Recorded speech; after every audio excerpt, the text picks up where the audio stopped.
welcome back to CKQ Podcast. I am your host, Clement, and before I introduce our lovely panel over here, would you do me a favor and hit that like and subscribe button to the channel? Hit the notification bell so you get alerted every single time I go live every Wednesday at 8:30 p.m. Eastern. And now, let's get to our guest. We have Black Wall Street Trading LLC. We can learn how to trade options on my channel. That's how you can find me, or you can find me at John Cornelius 8770 on Instagram. Sam. Hi, everybody. I'm Sam. I'm in San Antonio, Texas. You can find me at ShamWow on Instagram. I'll put that in my name label thingy later.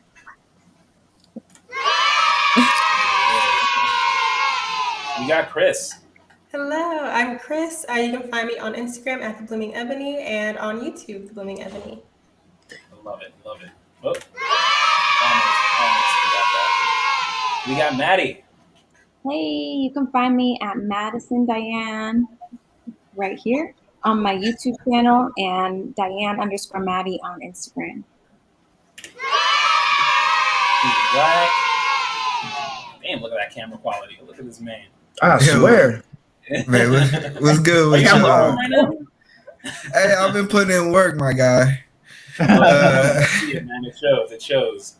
Yeah, so eBlack TV, follow me on all platforms, and I enjoy the show. Let's go. And we have last but not least, Danielle. What's going on? Nothing and everything is going on. I'm wonderful. You can follow me at Fly Nurse Mom Wife on Instagram, and Danielle, you gotta want to be great on Malone on Facebook. Awesome. And now let's get into the panel. The Baby was recently canceled. Was it justified? Before we go into this, did everyone know what exactly happened with The Baby? Nope. No. Cool. All right. So, I love it. A little education course. It works out. I'm okay with it. So we're gonna share the screen.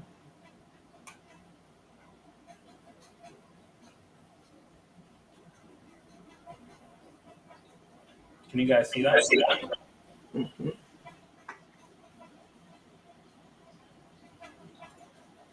Okay. Cool. So, The Baby was recently canceled. The rapper has been pulled out from live music shows across the country.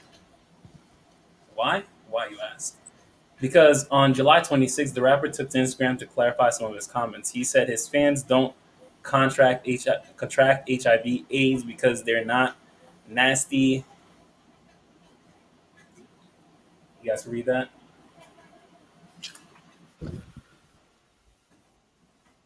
Everyone can see? All right. I don't really want to get canceled, so I'm not going to read that out loud.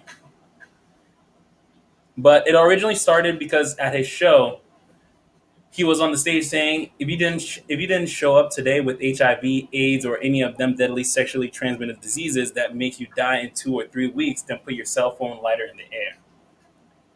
The Baby told the massive crowd, fellas, if you ain't sucking peen in the parking lot, put your cell phone lighter up. So, there was a huge backlash against that, obviously. And he's pretty much been canceled. Mm-hmm. Was it justified? Nope. Danielle. Huh? Yeah, since you So he said that at a live concert, and there was a lot of outrage behind it, and they took to canceling him. So, was he were they justified in canceling him for what he said? How long he on punishment? How long he's on punishment? Until whoever's angry stops being angry, I guess. I don't think so. I think it's a lot worse stuff being said, and people get to get away with it. I think just when you messing with that community, though, they done become so powerful that if you say boo at them, It's over. They're a mob, huh? Mob mentality wins. E Yeah. Black, what we saying, man? What we saying? Huh?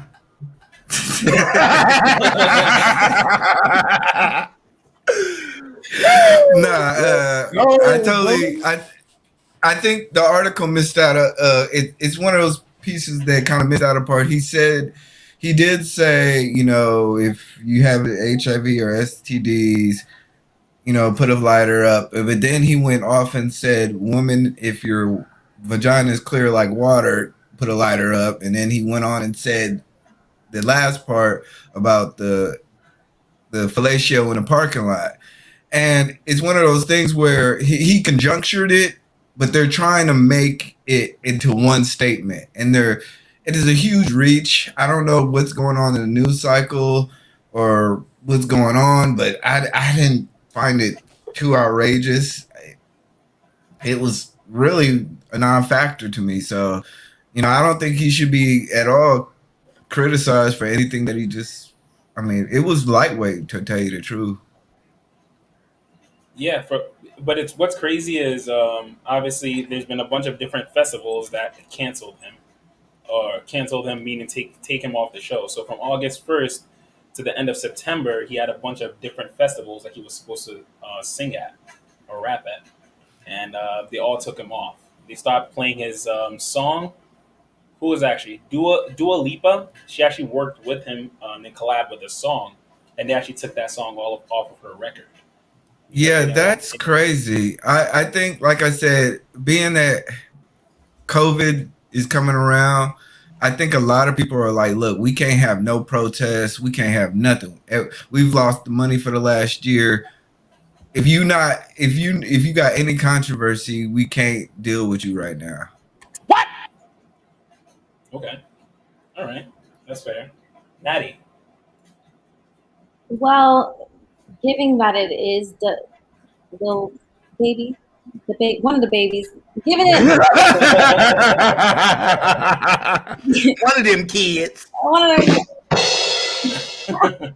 I mean, it's like canceling a comedian for a bad joke. I mean, honestly, is there a line when it comes to rapping? Like, there's no line when it comes to comedy. You come to a show, he's going to already be talking about degrading stuff, and then you hear that, it's kind of like, you're kind of being hypocritical now because you're okay with him saying about uh, doing something nasty with something and doing something extremely vulgar, but then when he says this, you're mad. So, no, I don't think it was really justified. John. Bro, come on, man. You already know my answer. You can answer for me. Yeah, it was overboard, bro. Like, come on, man. I went to combat for freedom of speech. And that includes racist white people if they want to say nigger. I don't care. As long as you don't call me one, I'll deal with you accordingly. But that's what you think. So what? I mean, the facts are the facts. I just pulled it up. CDC. HIV, homosexuals and bisexual men are greatest affected by HIV. That's always been a fact. Ever since back in the early 80s when it was first introduced. That was the population that was most affected. Those are the ones who most take the cocktails. Wasn't really a thing in heterosexual society. That's just a thing. They used to call it the gay man's cancer. Did those doctors get cancer? No. Okay, then. Truth hurts. Truth hurts. Truth hurts. Lizzo said it best. Chris. Yeah, I agree with John and Danielle's facial expressions. I love your facial expressions, Danielle. They're the best. But yeah, I totally agree. I think they went overboard. I thought it was, I think when it comes to being like trying to control what people say based on the opportunities you give them, I think that's a step too far, especially when, we're a country that values freedom of speech. We've fought for this. It's a right that's been given to all of us. Unfortunately, with rights, there are responsibilities. And so if you do say something, you get backlash for it. You have to kind of take the backlash to a certain extent, but I do think that it's gone too far where it's literally limiting what people can and can't say.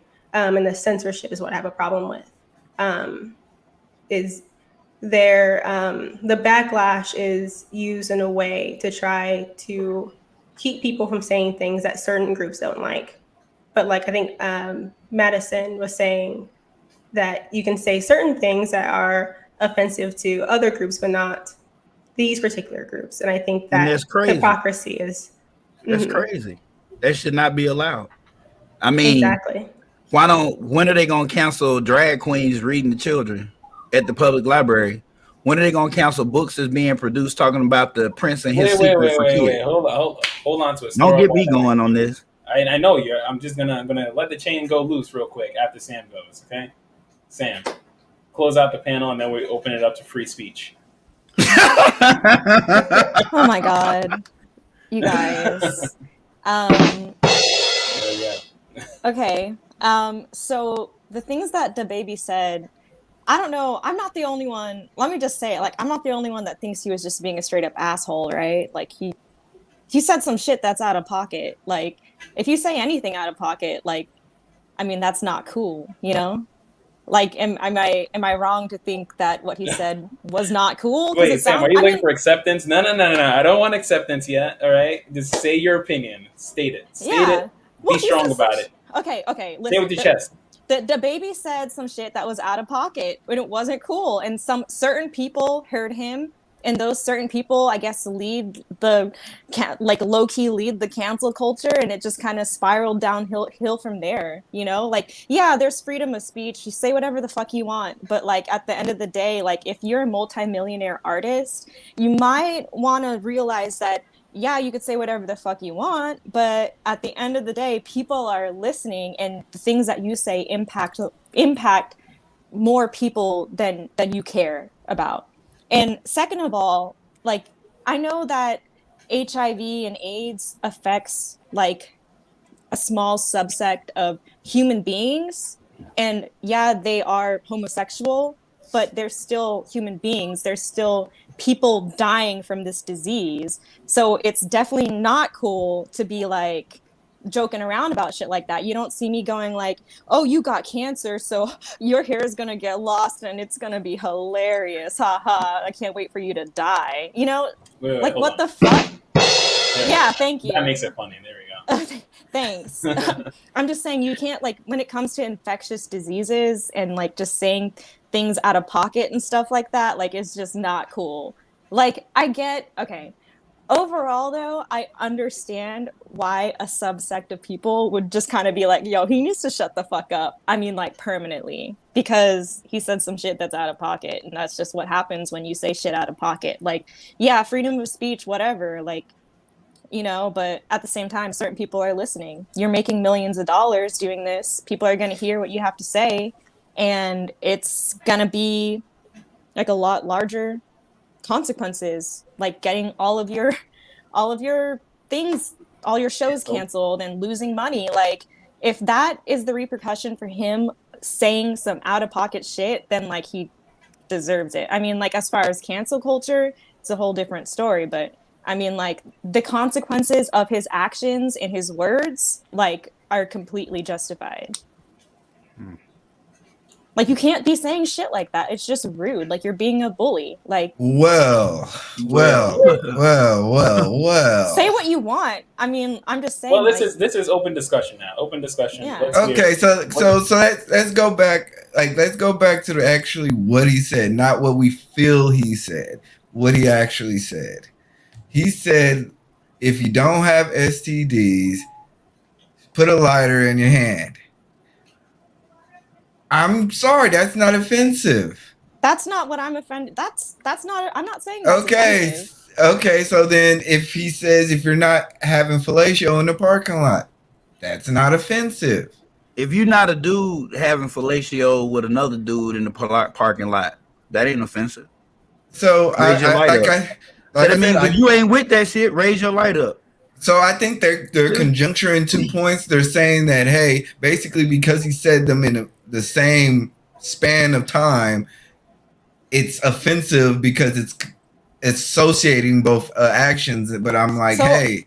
Are you saying that there's no meaning behind the words that he says? Like, because, I mean, I could take it at face value, but I don't know, man. Like, why would if he said, well, we just being nice with the words we choosing, but that ain't what he said. You know what he said, and I don't want to say it because ain't nobody else saying it. I'm always the only one on here just ratchet as hell. Exactly. here Yeah, now. we're not even repeating like word for word all the shit he said. He says a lot of exactly. So I mean, but I can see where My mother-in-law is watching this, so I gotta be good Yeah. today. Oh, okay, yeah. yeah, and I My just found out You're other folks be y'all are, we're watching. grown. I mean, I'm just saying. But Whatever. the thing about it is this. So let me ask you this. Going kind of back off what Madison said. Mm-hmm. So are women real people? Oh my Because his God, lyrics John. about y'all is like, God damn. Like I ain't seen no marching, nobody talking about some they need to remove his records off the shelves because he talk about y'all like y'all ain't worth nothing but sex objects. That's it. That's the only thing. I just And that's looked up what a his lot lyrics. of rappers say, and that's what a lot So of why is it not a men problem? I know act That's like what I'm that saying. Like, too. why is it not a problem? Why is it only in this group of people who engages in sexual because- activity this way Yeah. that Probably because he said some shit about the thing that is killing them. I don't know. That's just my thought. I mean, like, No, if you say anything about them, if you say Oh, yeah. anything about them, it's not, you got it's a not because problem. he said anything about it. It's just because he mentioned them in a negative way, period. But that's the thing, though. If you say anything about them, but then he said something deeper, then yeah. that was just, it wasn't just anything. It was something deeper. I think that's what Sam's trying to allude to. Like, it wasn't like he said, F the LGBTQ community. He said, you know, F the disease that's killing you. So I believe what she's saying is just he took it too far. What did he say on that part again? Put that back up so we can see what Yeah. he said on that part about It's fucked But up. they also, You know but they something? also, So but as many women that's on the panel, I think this middle statement that he had said was just as offensive to you guys. If you were going to say that, if you're getting offended from simple stuff, then it makes sense that they're canceling him over this. Okay, so he said his fans don't contract HIV or AIDS because they're not nasty gay niggas or junkies. Yeah, that's fucked up. Demonetized. Let's go. Yeah. For real, damn, John. Man, I'm reading what this article said, man. Like, I had a solid 19 minutes and 16 seconds on you. For real. I'm saying, like, just from a general stance, like, that's just mean. Like, that's just mean shit. Like, I'm glad he got the consequences that he got. I wouldn't. I mean, like, there's plenty of other people in the world that get away with saying shit too. Like, I understand that, but like, yeah, I mean, at I'm the same canceling time, the next person that say my cigarettes are nasty. I'm a nasty ass smoker because I've been told that before. Well, I think it's where you stand. sounds like feelings. Yeah, hurt. you getting canceled. I think Like, it's you don't get Maddie, what were canceled. you I'm gonna saying? go out my way. I think Hold it's up, John. on where you stand with the situation as well, because I don't listen to I don't listen The baby. I don't listen to any. I mean, I listen to Doja Cat maybe, but I don't know any other rapper but her at the moment. And so I don't like how that makes me feel. I don't like how Megan Thee Stallion talk about all that nasty stuff. I don't get down with it because I'm just like, whoa. You don't be doing that with your man. I don't feel what I do in the bedroom is not what I'm singing out loud to the public, boo. All I'm saying is I'm not singing all of that stuff and rapping all that stuff and rocking and no. So it's like my line is already drawn. So it's like, okay, if you're offended by this, like we stated earlier, then are you offended by the other stuff? Because I'm not necessarily offended. I just won't listen to it. I don't think I need to be like, oh, well, no one should. And if you do, you're wrong. I think that's where cancel culture kind of takes it too far, where it's like, I won't listen to him. And if you listen to him, then you're wrong. It's like, I don't care if you're listening. I don't care who you're listening to. Personally, I won't. But if you want to rock with it, then you can. But when you're telling other people they're wrong for listening to him and continuing to support him, that's when it gets to, okay, you're kind of being hypocritical. Mm-hmm. I think being a black person in America, and being a black woman in America, and being a black Muslim female in America is a whole lot more offensive things said about me in all of my cultures. My religion, people are depicted as terrorists. In my sexuality, I'm depicted as a hoe. In my race, I'm depicted as dumb and uneducated. I'm depicted as property. I'm depicted as all these things. The president, the last president, was cheering on racists and incited a riot on like government property. And none of those people got any consequence. He never got canceled. Twitter finally removed him, I think. But And he back on there now. It took so much. So if you can offend me in every piece of identity that I have as harshly as you like, and nothing happens to you, then I don't feel like that community should be able to cancel you regardless of what you say. No matter what. Because if you don't agree with them, you just don't agree with them, and that's your business. Just like they like to do it, and you not agreement with it, it's not going to ever be normalized. So they might as well let it go, because it's not going to happen. And you just stay in your own community and do what y'all do with peace, and people ain't messing with you. You come a long way. You feel me? Ain't nobody trying to kill you. Ain't no snipers out waiting for two niggas to hold hands and bust both of y'all. Chill out and stop being such a big, putting yourself out there like everybody. One day you just gonna take over the world. It's not gonna happen. And I agree with Danielle said, is that when black men speak, we are the most regulated individuals in America. Our speech is the most regulated talking point. You know, we actually had to fight to talk, to put our First Amendment in front. And even when we put our First Amendment in front, they put a sticker on it that says parental advisement, which is just another undercover way of saying black people are talking.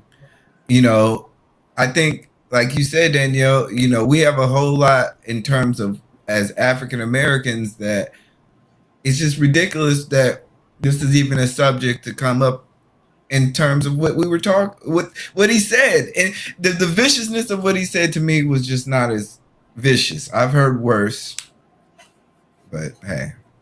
You know, E-Black just made me think of something that happened to me just today.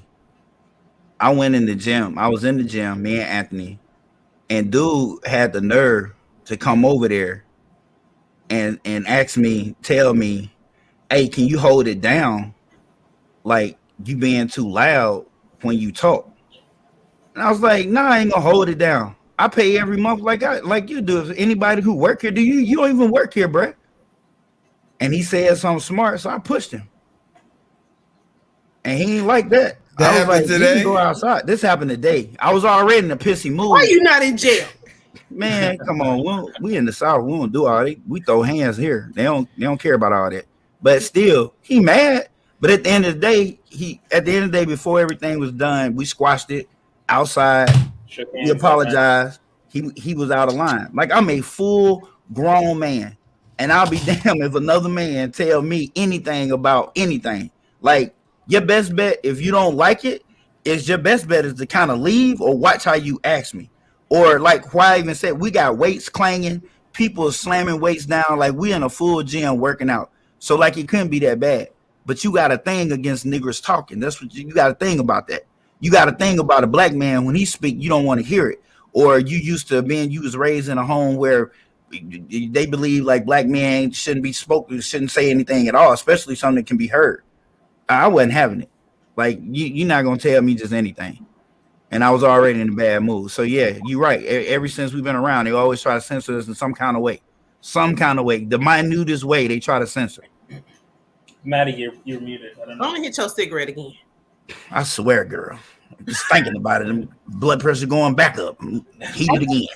Those certain communities do, like how what was stated earlier, like with your religion and your faith and things that you believe can get slandered, but then when things are said about this community, it's kind of a different story. Because I know there's some Christian bars that have like 666 on the outside of them and like no Bibles allowed and poking fun at Christianity. And a lot of the times people call God Sky Daddy and all of these different things, but nobody gets canceled over those things. And those right, and that's utmost disrespect. Yeah, that's some disrespect that'll land you in some places you don't want to be. But besides that, it's kind of like that double standard. What? Okay. Is that you? I'm on nosy, like, what you digging for? So, Who, me? any closing comments? Oh. Yeah, he's like searching for gold over there. Me? Oh, I'm actually just looking for a charger box. Sorry, my phone's. I think everybody on the panel got nosy when you put that box up there. I ain't gonna lie, I even looked over there a couple of times. Like, is that a Bluetooth speaker? That's actually a nice. What is that? Is that a speaker? I don't know why I'm holding it like this. Sorry. Sorry. Sam is officially trying to get discovered on CKQ podcast right now. Yeah, my I've got great hands. My advertising and modeling kick. I swear you got your advertising hands up. But like she literally was holding it like. I can flip numbers. I can model. I can hold the box. I can drink. Hold the box. I'm very articulate. I am very pro LGBT. I love my. Ooh. Hey, she about to be in there, bro. I'm telling you, she about to be in there. All right, it's good. Come back to the show, okay, people. Back to the show. All right. On to the next question of the panel for the night. If we fear talking about any community for fear of being canceled, then should we be inclined to help that same community when it's needed? No. If we fear talking about any community for fear of being canceled, then should we be inclined? I don't know if I spelled inclined right, but hey, it's all right. I'm a plumber. Should be inclined to help that same community when it's needed.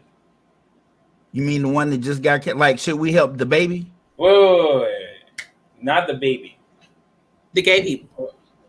Any community that is censoring people, okay, then should we be inclined to help that community when they are in need?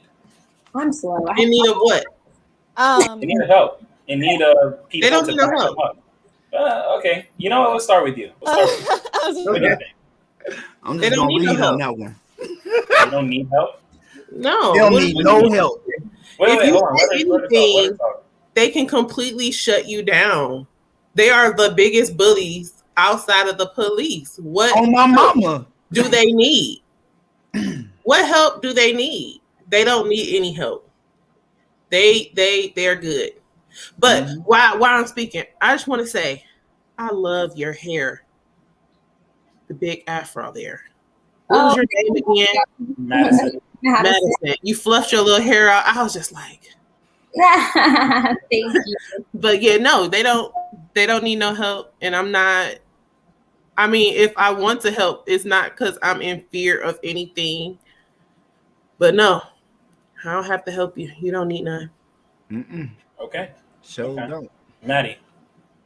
I'm sorry, I'm slow. If we fear talking about any community for fear of being canceled, then should we be inclined to help that same community, that person that got canceled? Should we be inclined? The people doing the canceling. The people doing the canceling. He wrote it political as he could, so his show won't get canceled. But you can put one word. You can put the pronoun right there and be all right. Originally, I had to keep recording. So should we help the cancelers if they're in? Yes. Oh, okay. But who are the cancelers? You know who the only cancelers is. Oh, that's what I need. I need it to be straight like that. I'm a little slow, guys. I'm a little slow. Gay people canceling people. They're the only one. No, that's not true. It's gay people and Jewish people. Dang. I was like, what? Jewish people was the first original cancelers. Oh, it was just a comedian that he had said some type of anti-Semitic joke. Yeah, bro. Anti-Semitic is the Jewish people. That will get you shut down for real. I'm talking about you can't even buy a house. Nick Cannon. There you go. It was Nick. Yeah, Nick Cannon. The gays and the Jews. Neither one of them communities need no help. Okay. I'm gonna agree with that and say no. Yeah. But Nick got so much money he couldn't keep him canceled. They brought him back. Got that guap. That man is rich. But I think what saved him is like all the people on his wild nights where he is such a good person to the people he helped. Like It was people that's on his show. They was trying to say, okay, well, we cancel him. Will you be the host? Nope. Will you be the host? Nope. Will you be? I would never take this man's spot. He gave me a chance, so they had to bring him back. And then this was his own show that they canceled him from. Dang. But he was so good to these people, finding people from wherever and giving them a chance that nobody was willing to step up and take that man's spot. So if we just came together like these people canceling people, you can make some change. Right. Too. It's kind of like on the. Yeah, but everybody's scared. I'm not scared. Wait. Hold on. Let's get everyone's opinion first before we open up the panel. E Black, what do you think? Guys, I am going to take a left on this one. Traditionally African Americans, we've always taken up the mantle of civil rights. Any injustice to any is the injustice to all. So I'm going to say that if the community that is being infected, we are inclined to represent that community, ensure that they reach their justice, because it will be just as easy for the injustices to be put upon us. So I know it's getting hot in the conversation, but you're saying to wait a minute. What? The other cheek? I love those comments. You're saying to turn the other cheek, essentially. No, what I'm saying is, they're in need of help, then we're going to come and aid them, no matter what they might have done prior to us. What I'm saying is that traditionally in American culture is that African Americans have taken civil rights on. So that's, from civil rights to women, civil rights in working, unions, civil rights in all aspects. And when there's injustices in other cultures, we've taken it on because we know that those will sooner or later be turned upon us. So I'm going to have to say, we would be inclined to help the same community, because essentially it could happen to any of us. So everything is already happening to us, and after we help everybody, the stuff is still on us. So wait, Danielle, I love you on the panel. You're very opinionated, but wait. I had to take a left. I understood the premise of this question, but I just wanted to be sure that I was basing it on historical things. So. That's fair. Chris. I was getting ready to take notes. I thought you were going to go to John next.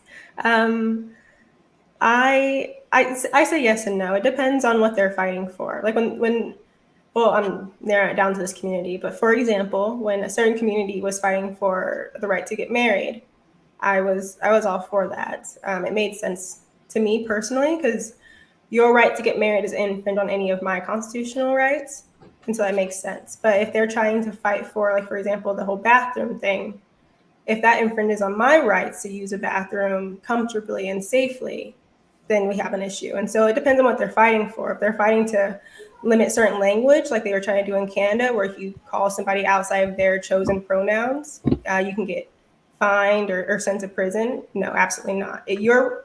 Your rights cannot infringe on my rights at any point. And once that happens, I'm out, and I will leave you behind. I won't support that. And so it depends. So it depends on the argument. It depends on the argument. And I will look at the arguments separately. Like, I wouldn't just sign up for something just because they are seen as a marginalized community. I think that's what we're seeing nowadays, is people will just they'll just sign up to follow whatever argument or whatever movement because they feel bad for that group, instead of actually thinking about the repercussions on them and like long-term effects as well. Okay. I got a question for that, but I'll hold it. Sam. Okay. So if we fear about talking about any community for fear of being canceled, then should we be inclined to help that community when it's in need? So, like, the first part of that question is the fact that the community that we fear talking about because they will cancel us, like, the fact that they have the power to cancel us, like, already speaks, like, volumes. Like, that means they already have power. So, I mean, why would we help a community that already has the power to cancel us when they need it, when they need the help. That's just kind of like I understand, like Jesus says, turn the other cheek or whatever, but I mean, like, I don't know, like a completely altruistic person or group of people may feel like it is an inclination to help them because they're our fellow humans, but the fact that that initial group has the power to cancel already makes it kind of hard to stand up for them when they do need the help, like it already makes them kind of like, I don't know, like they're like the popular kids like in high school, and like if that popular kid needs help with something, you're like, oh no, you already got as far as you are, like from the own shit that you're doing, so you want me to help you? Like I don't know, man. It's not just that, it's the popular kid that also picked on you sometimes. Exactly. So so surprisingly, like, that's That is just surprising. Can I ask Sam something? what.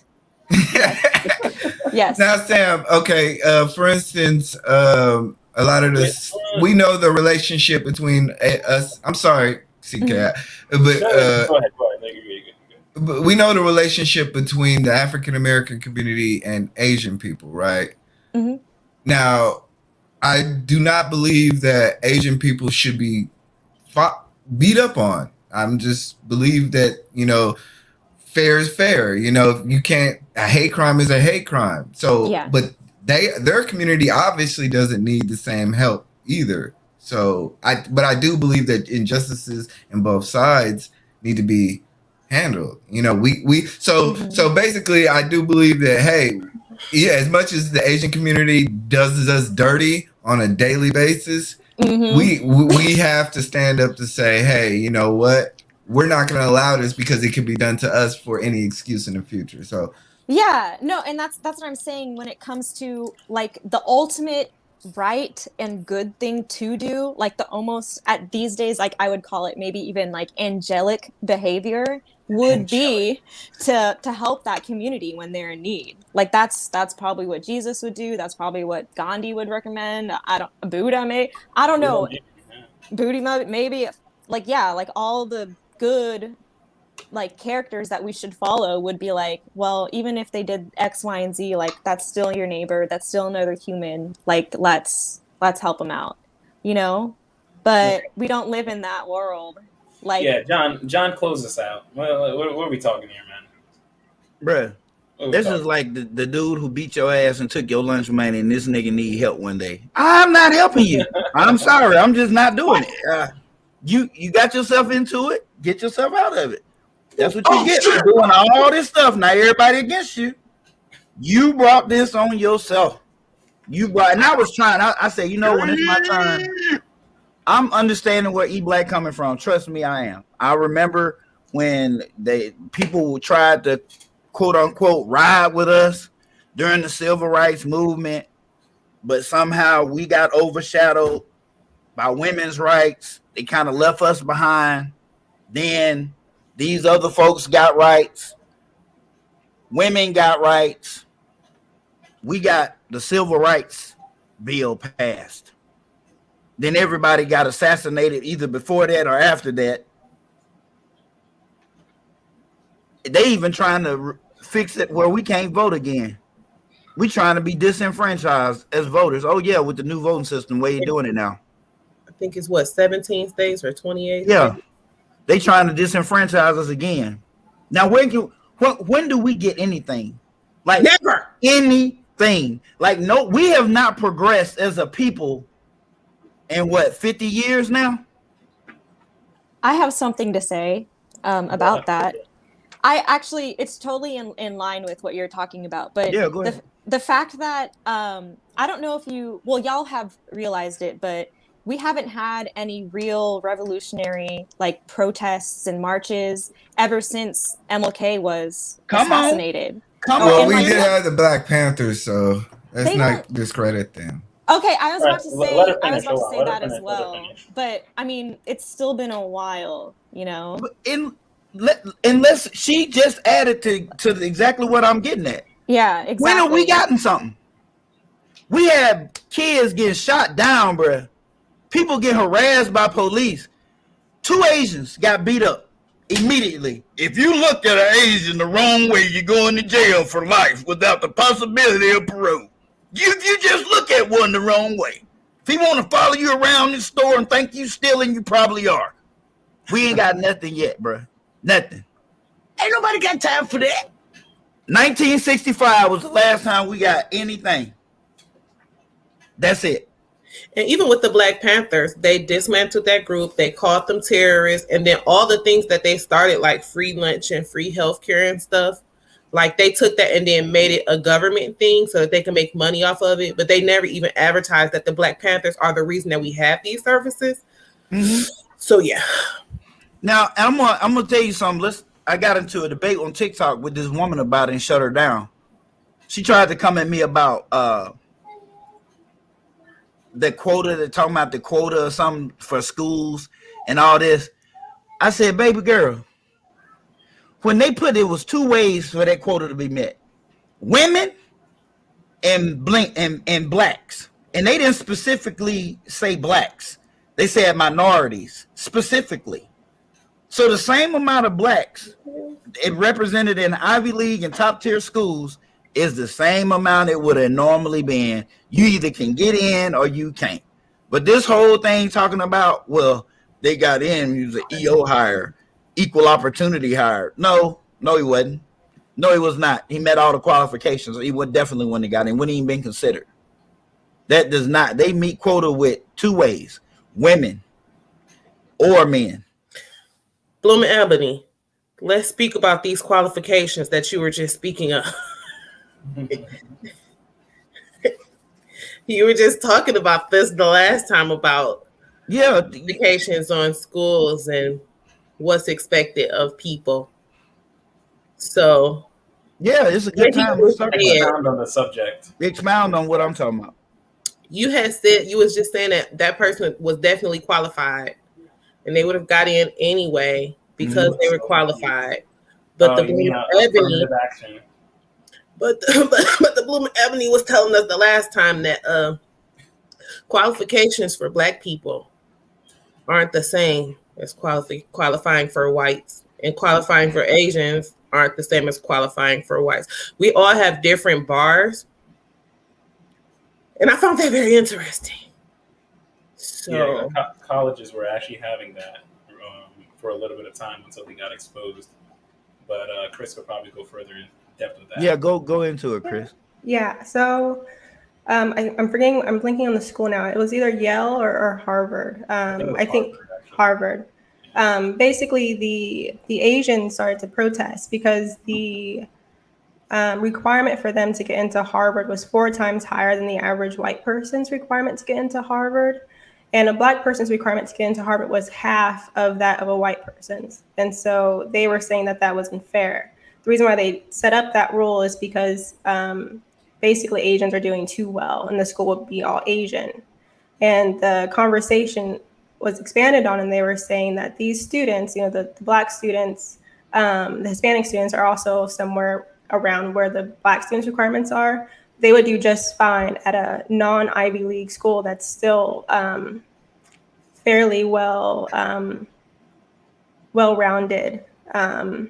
Yet they're lowering the bar for these particular schools. And what it's doing is, the way they explain it is, it's teaching students how to fail for 4 years. And I don't know how far you guys want me to go into this again, but basically because of that, setting the rules or the requirements lower for Black people is actually hurting them in the long run. And I think that this affects the amount of debt they come out of school with, because if you're going into a school that you're not ready for, these students are going into these schools and they don't read at the levels these other students are reading. They're reading hours and hours and hours of material, and the Asians are used to that. They prepared for that. They're qualified to take on that. But unfortunately, because the requirements for the Black students were so low, they couldn't keep up.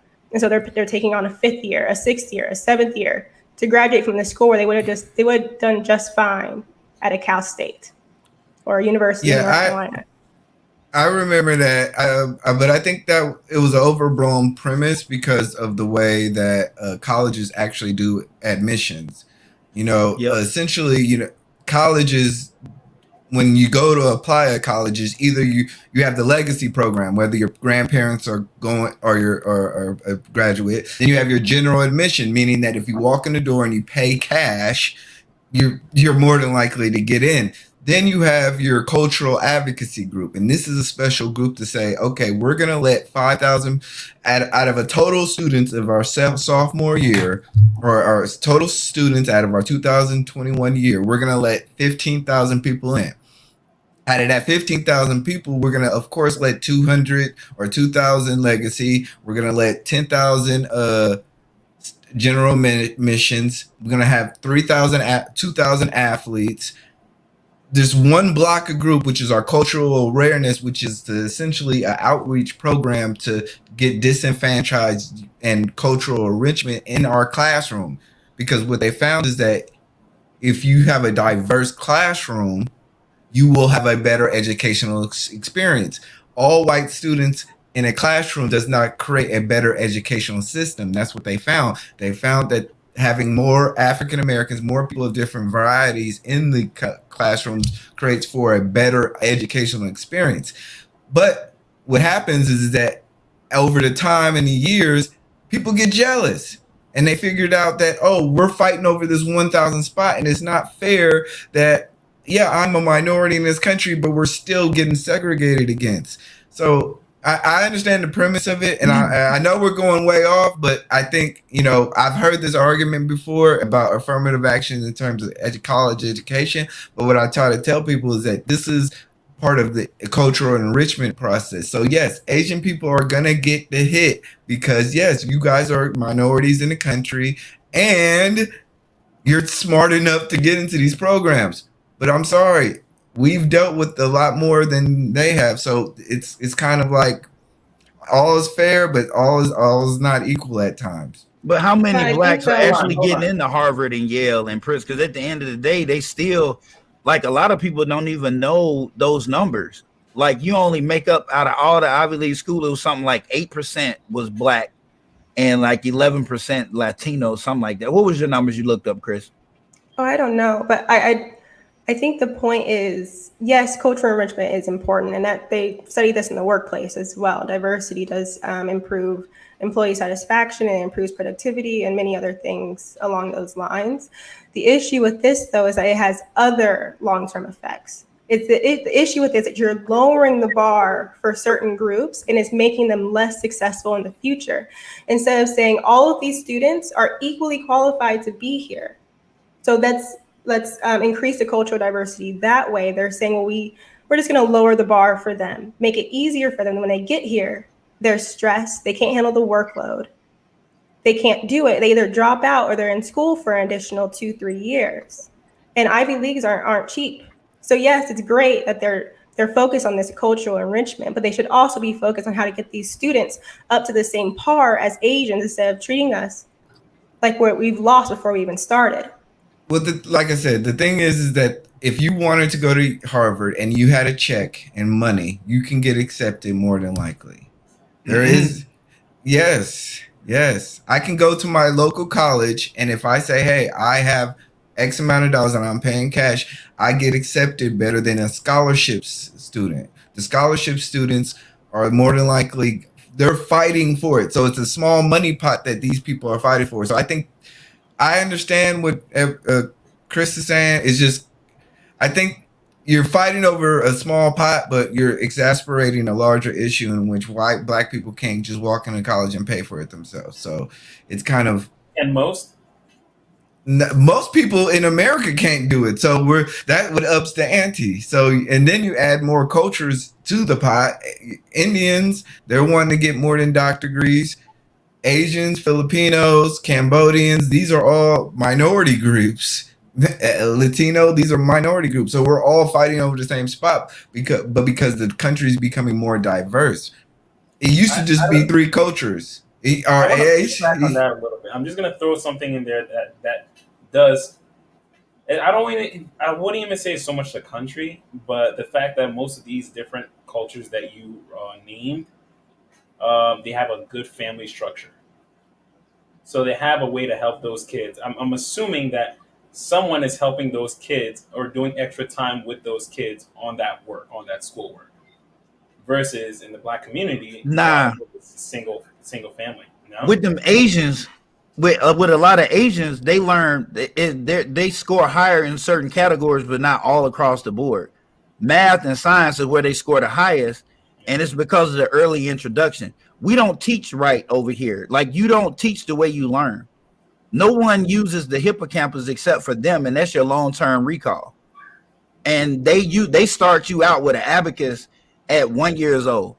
Multiplication is nothing more than adding, and division is nothing more than subtracting. And when you learn how to count, then you can learn math at a very high level.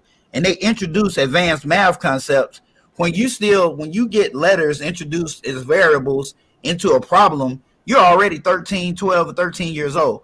This kid has looked at this at 6. At 6 years old, 7 years old, they were learning how to solve for n and x at a way, way, way younger time. Are we Way talking about? younger. Like they've already completed. By the time they're 16, the average Asian student has already completed Cal 3. so you're saying the schools here just don't prep us for They it. don't. They do not prepare you well at all. That's why across America, across the board, you got really good schools here in America. But when you look at the overall, if you look at the overall grand mean, we are like way below, way behind a lot of the Asian countries. I know we're behind Cambodia. We're behind Cambodia. We're behind Germany as a European country. We're behind Japan. We're behind China. We're behind all of them in math. Like good ways down the board. Yeah, I definitely think it's a cultural thing because like I said, when I'm a computer science person, so when I don't believe black people don't know computer science. It's just our culture isn't. And every person that was in my class didn't know all how to program. I just understood they just they just had the ability to, their culture is just different. You know, being in classrooms as a computer science person, I was alone. So you go to a black person, hey, you want to get a study? Well, I got to go to school. I got to do this. I got to work. Our culture doesn't support the aptitude that we need to do it. But they're all in a circle. They're copying work. Every class that I got in computer science, every single time, one group of them would get caught for copying. So it's like I don't think it's an aptitude thing. I think it's an actual cultural thing. So that's my Plus rant the way for that today. plus I know for Japanese, the way that they do with the kids, man. Like they are not all about playing. Like it's a big pride thing. It's all about this is what you do first. You don't need toys. You can make this and make money off of that. Let them ruin their mind by playing with all these toys. You need to study. You want to do this. You want to do that. And then like they're just more mature and everything. It's wild. Like it's wild. And a lot of Americans would disagree. They'd try to call somebody, oh, he's abusive to his child. He doesn't let him be a child or anything like this. But the Asians, they don't even let you in their stuff. That's why when they move somewhere, they move around their own kind. They stay with them. They close knit. They stay together because they know they want to keep their culture the way it is because it works. They develop doctors, they develop engineers, they develop rocket scientists, and they know where that pipeline is coming from and how we get it. And it starts with the discipline, how you get your child to think. You develop that growth mindset. Like you telling little giant, my child ain't lost nothing because he didn't get to play. Now, does it have some psychosocial effects? Yeah, I mean, they ain't the friendliest people in the world. I'm talking about Japanese people. They ain't the friendliest people in the world. I'm just telling you, they serious though. They serious. They're about their business. I mean, real serious. Chris, you were going to say something, and then we're going to move on to the reaction video. I can't quite remember, but I basically was going to say that it's priorities. You know, I think what we prioritize in the Black community is a lot different than what they prioritize in other communities. I was also going to clarify if John was talking about other countries or cultures within America, because I think you kind of talked about it. But I think the major issue is that they are very competitive in the things that make them successful in a capitalistic market.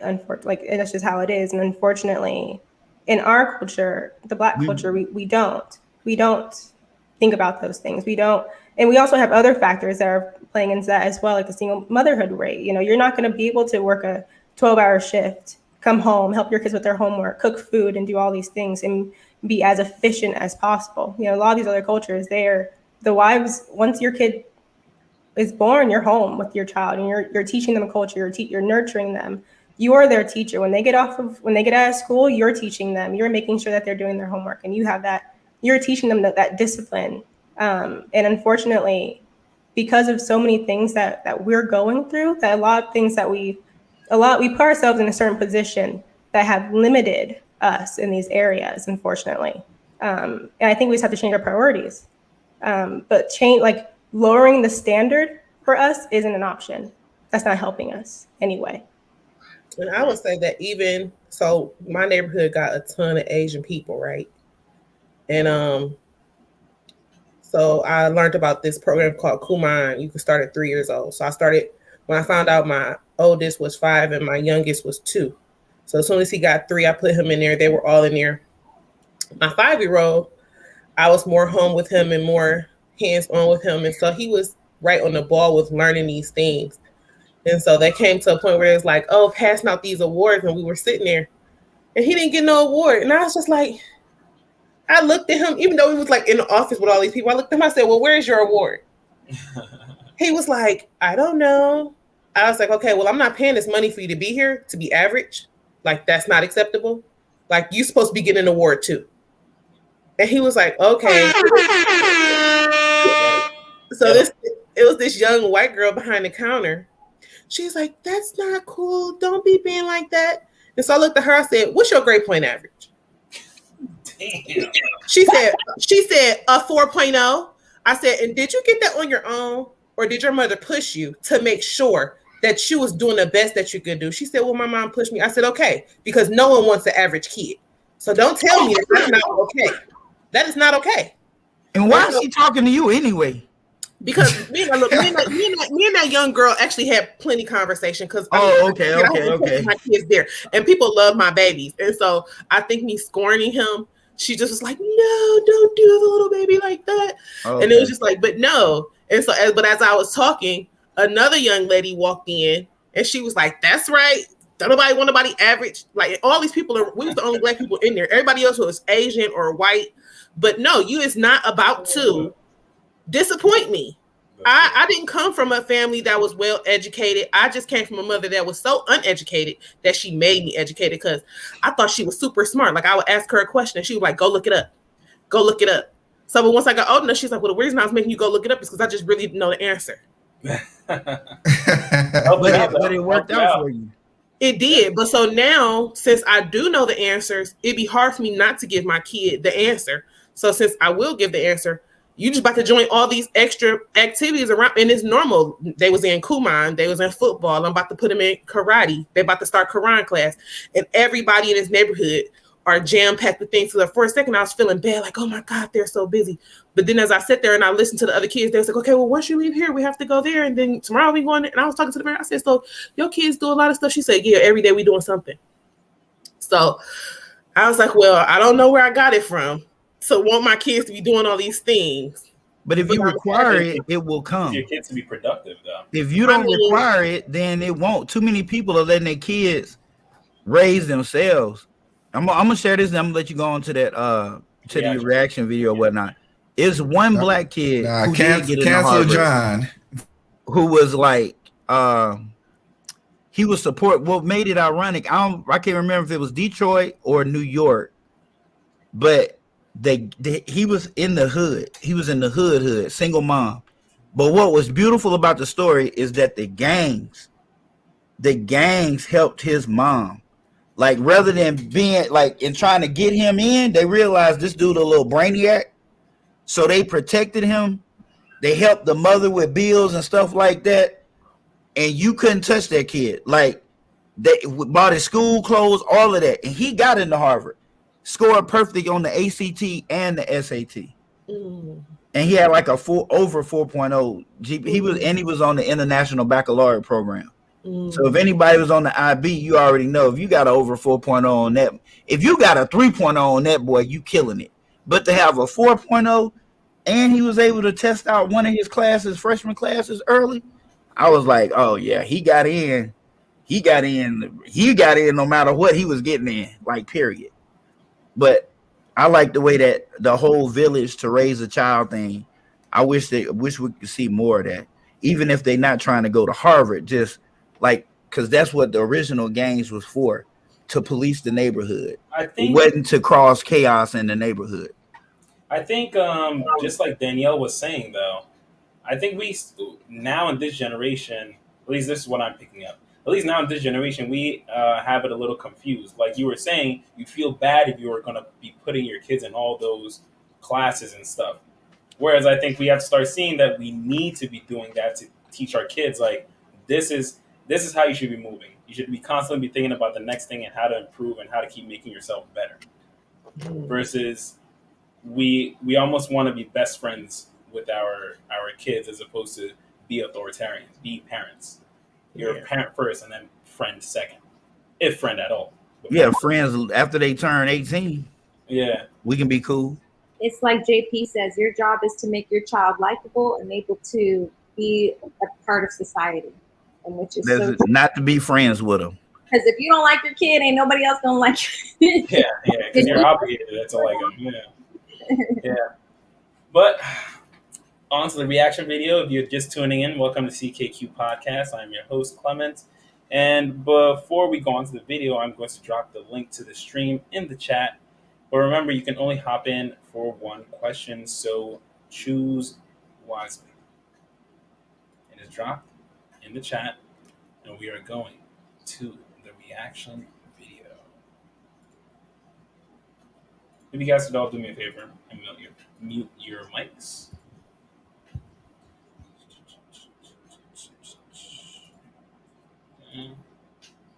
Boom.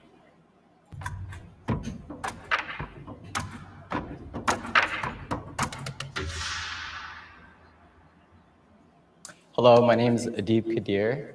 I have a computer science degree and I'm a product manager in the tech industry.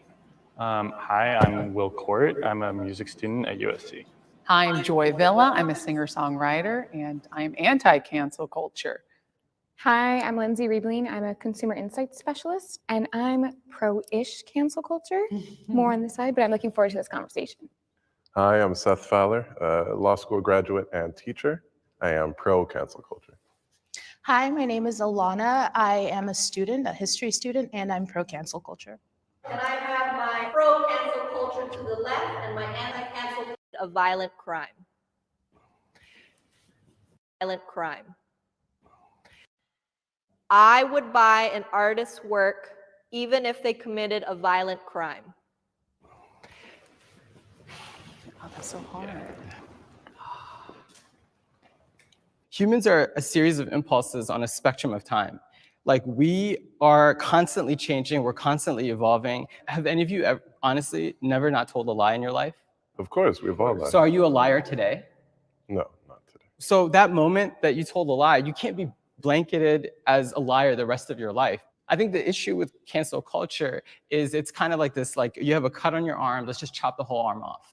When you bring up the amount of people that work on some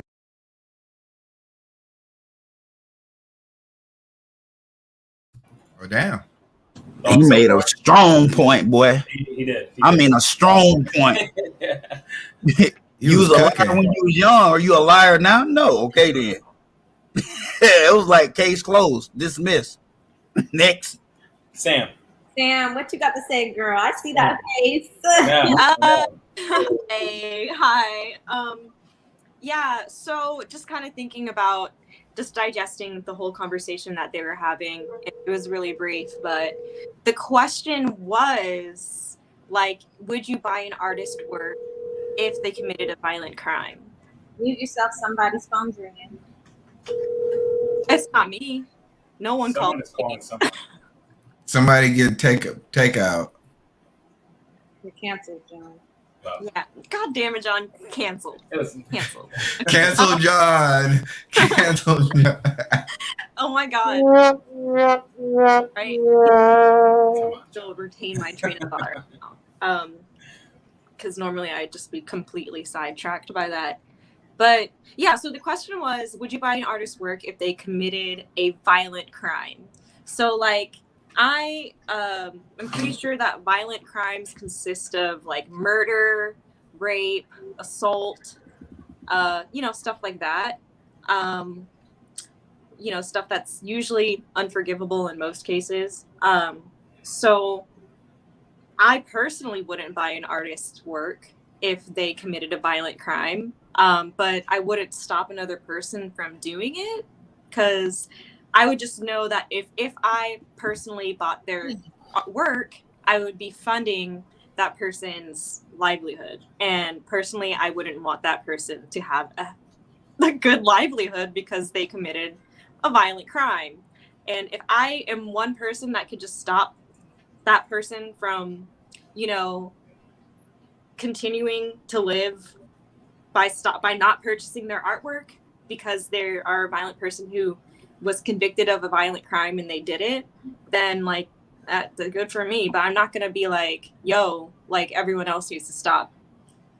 So that's whenever the cancel culture gets involved, is when you start projecting your opinions on other people and forcing them to work that way, even if you don't agree with them. But as far as my actual overall reaction to that video was, for some reason I was getting vibes that Adib probably got canceled at some point.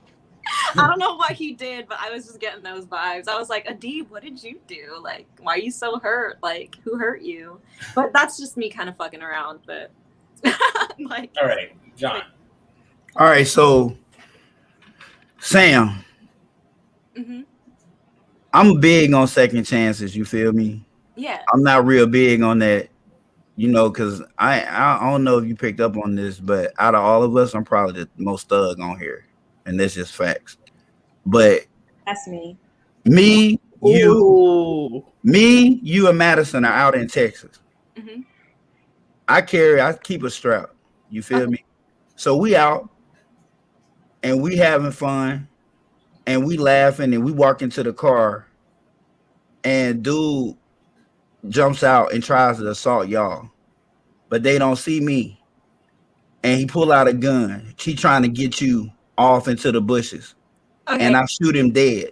Let me just right there. Hold on, because this is how a lot of people go to jail. Yeah, exactly. I'm gonna get convicted of a violent crime because I didn't meet some kind of statute that Texas has. I thought it was something. I don't know, man. Like, what do you do on that? Do I deserve or not? I don't deserve a second chance when I get out. Actually, I'm okay. So since we're speaking in hypotheticals, in this hypothetical situation, I don't think that you would get convicted of a violent crime because, like, just being in Texas, like, we're very pro-gun.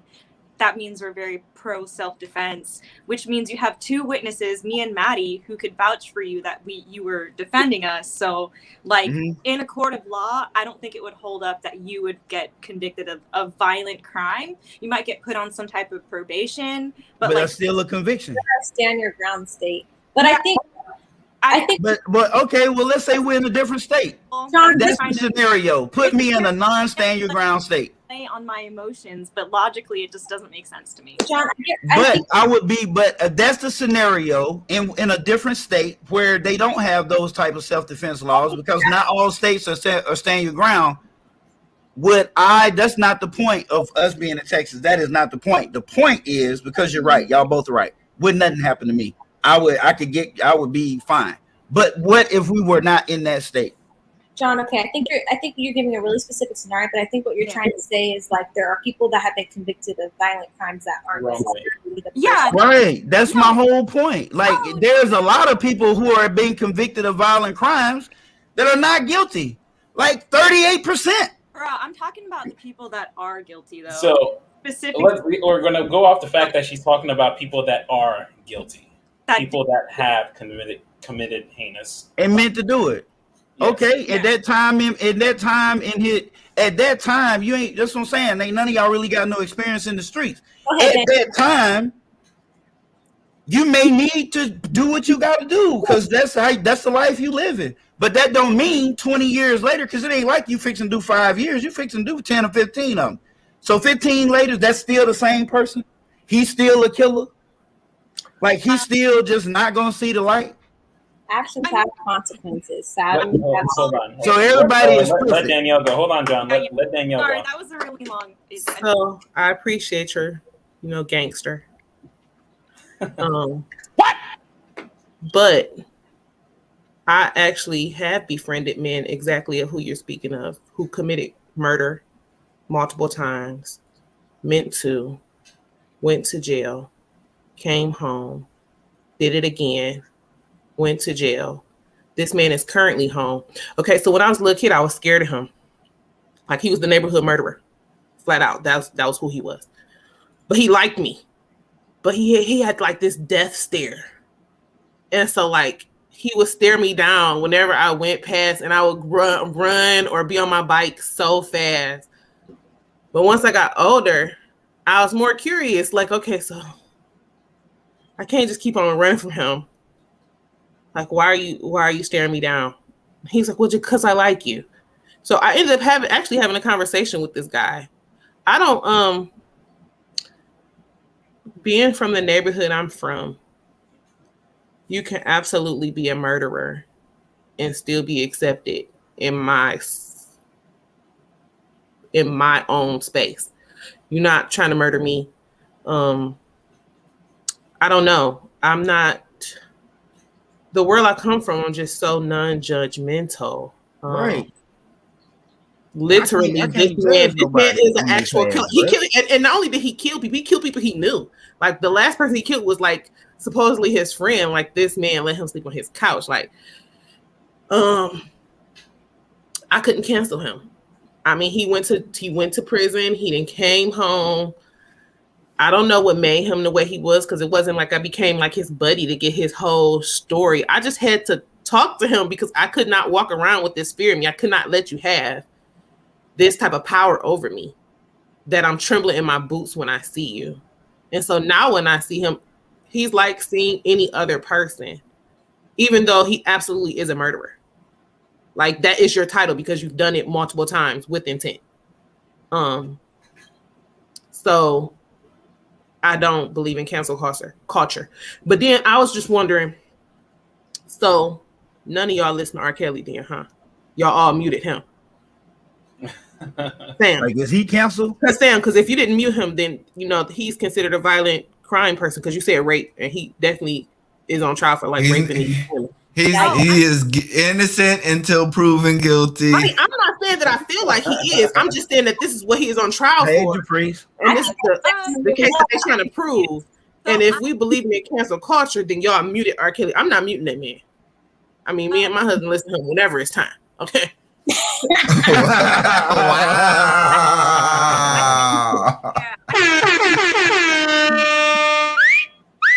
It's like I'm saying, cancel culture is projecting your own opinions on other people and trying to make them act in a way that is coherent with your opinion. You know what I mean?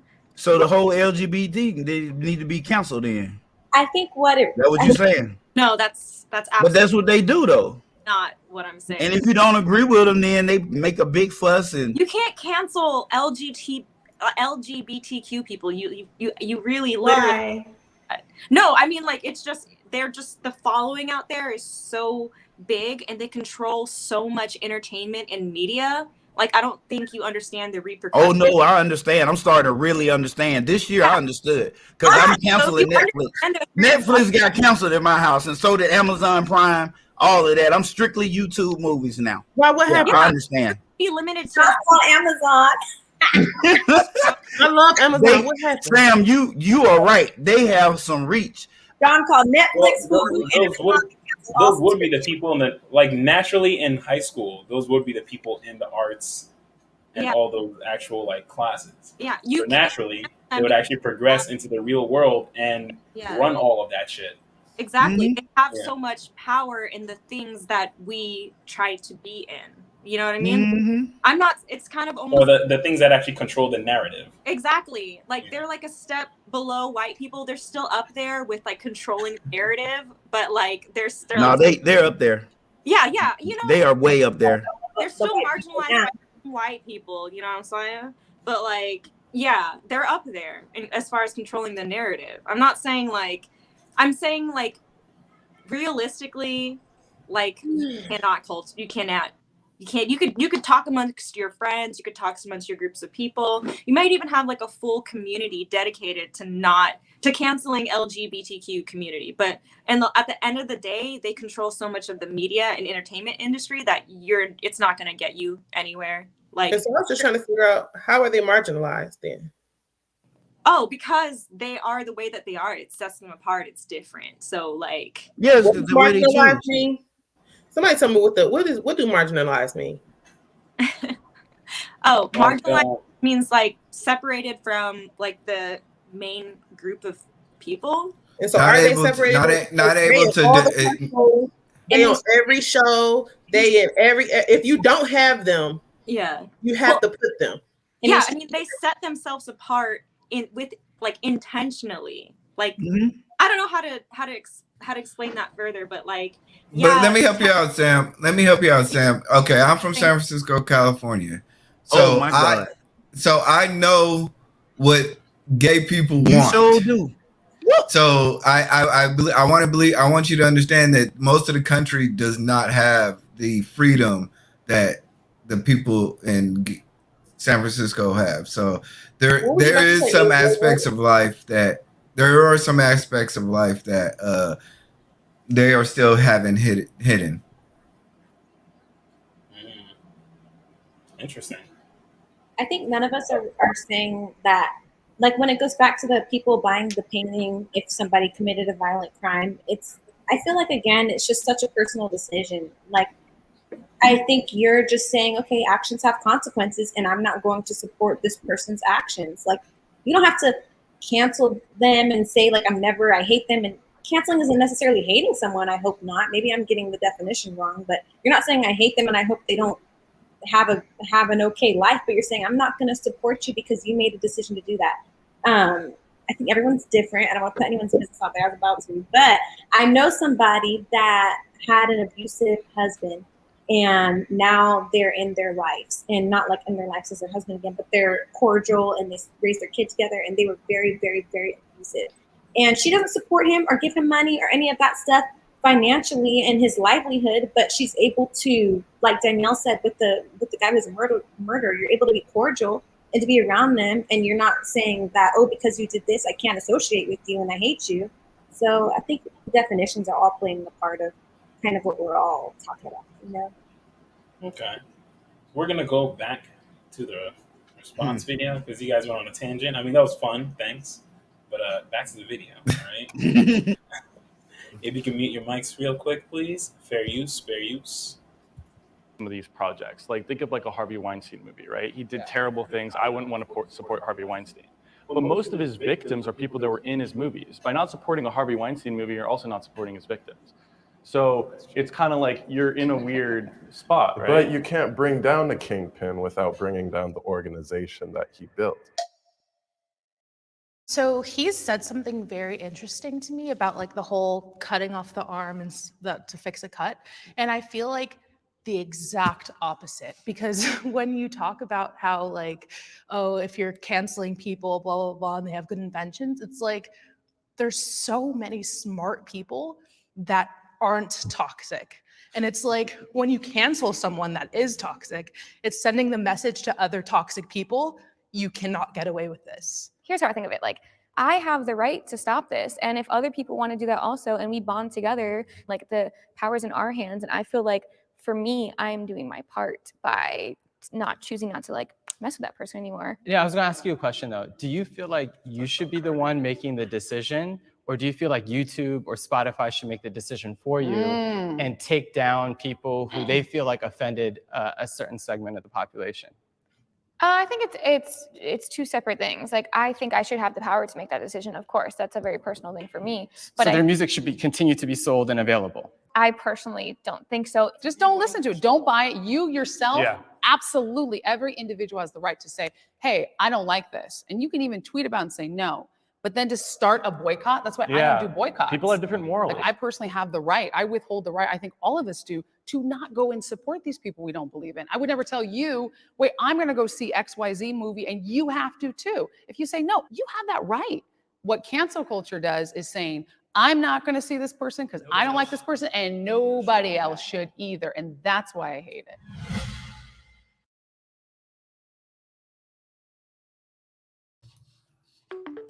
Okay. Yep. Yeah. Yeah.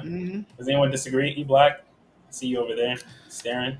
I do think I look back at injustices, and when you talk about the Montgomery boycott, that was an injustice, and I'm pretty sure there were black people who said, "Hey, I don't care. I'll catch the bus no matter what." But then the populace said, "Hey, we're fighting this fight, and we're gonna make this change." So I do think that you do have the individual right to do that, but then I think there are times in which the populace will make the decision for you. Majority rules, essentially. Yeah, I mean, the cancel culture thing is not new. I mean, it's been around for a long. E Black just gave the example. Like, that's how blacks got most of what we got, sit-ins and boycotts. It wasn't no one person that did it. It was what we refused to do. Start hitting you in them pockets, then you'll start acting right. And when you beat up these 12 sitting at your diner, 12 more replace them.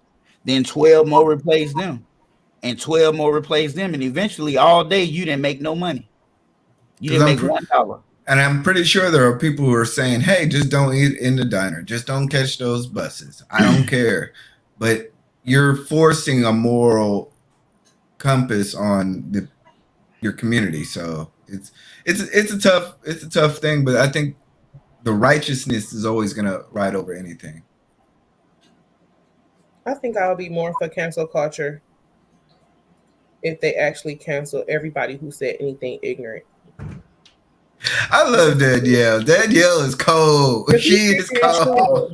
Snap, I just don't care for it. I don't care for it. All right.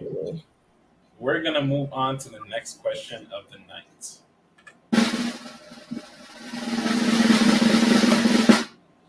Cancel culture stops growth.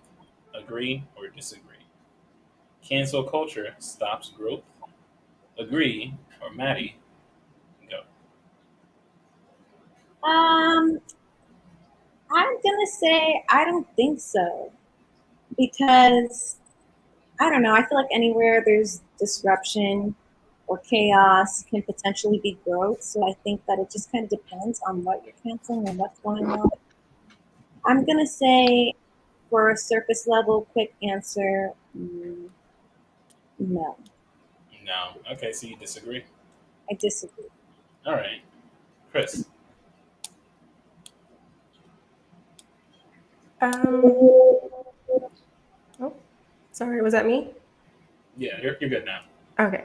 I think I agree. Are we just getting our answers now, or do I elaborate now? Just a quick, short synopsis, I guess. I agree, because I think this one's kind of hard. It depends. I agree because what I think it's doing is it's trying to make everyone think the same, and it's creating a lot of fear. But at the same time, it's hard because I feel as though when you try to limit what people think and what they say, it makes them want to say it more. And so I think because of cancel culture, what actually happened is people started to fight against it. They started to see it and be like, whoa, absolutely not. And they started to become more conservative. That's how PragerU grew so quickly. It was partially because of cancel culture. And so I don't know if I'm sure, but I think maybe I'm leaning more towards no. So maybe I disagree. Maybe I changed my own mind. Oh my gosh. Yeah, that's what. I'm looking at her struggle. I'm like, the struggle was so real. It was real. So you come here for these questions. Right? That's what I want. Sam.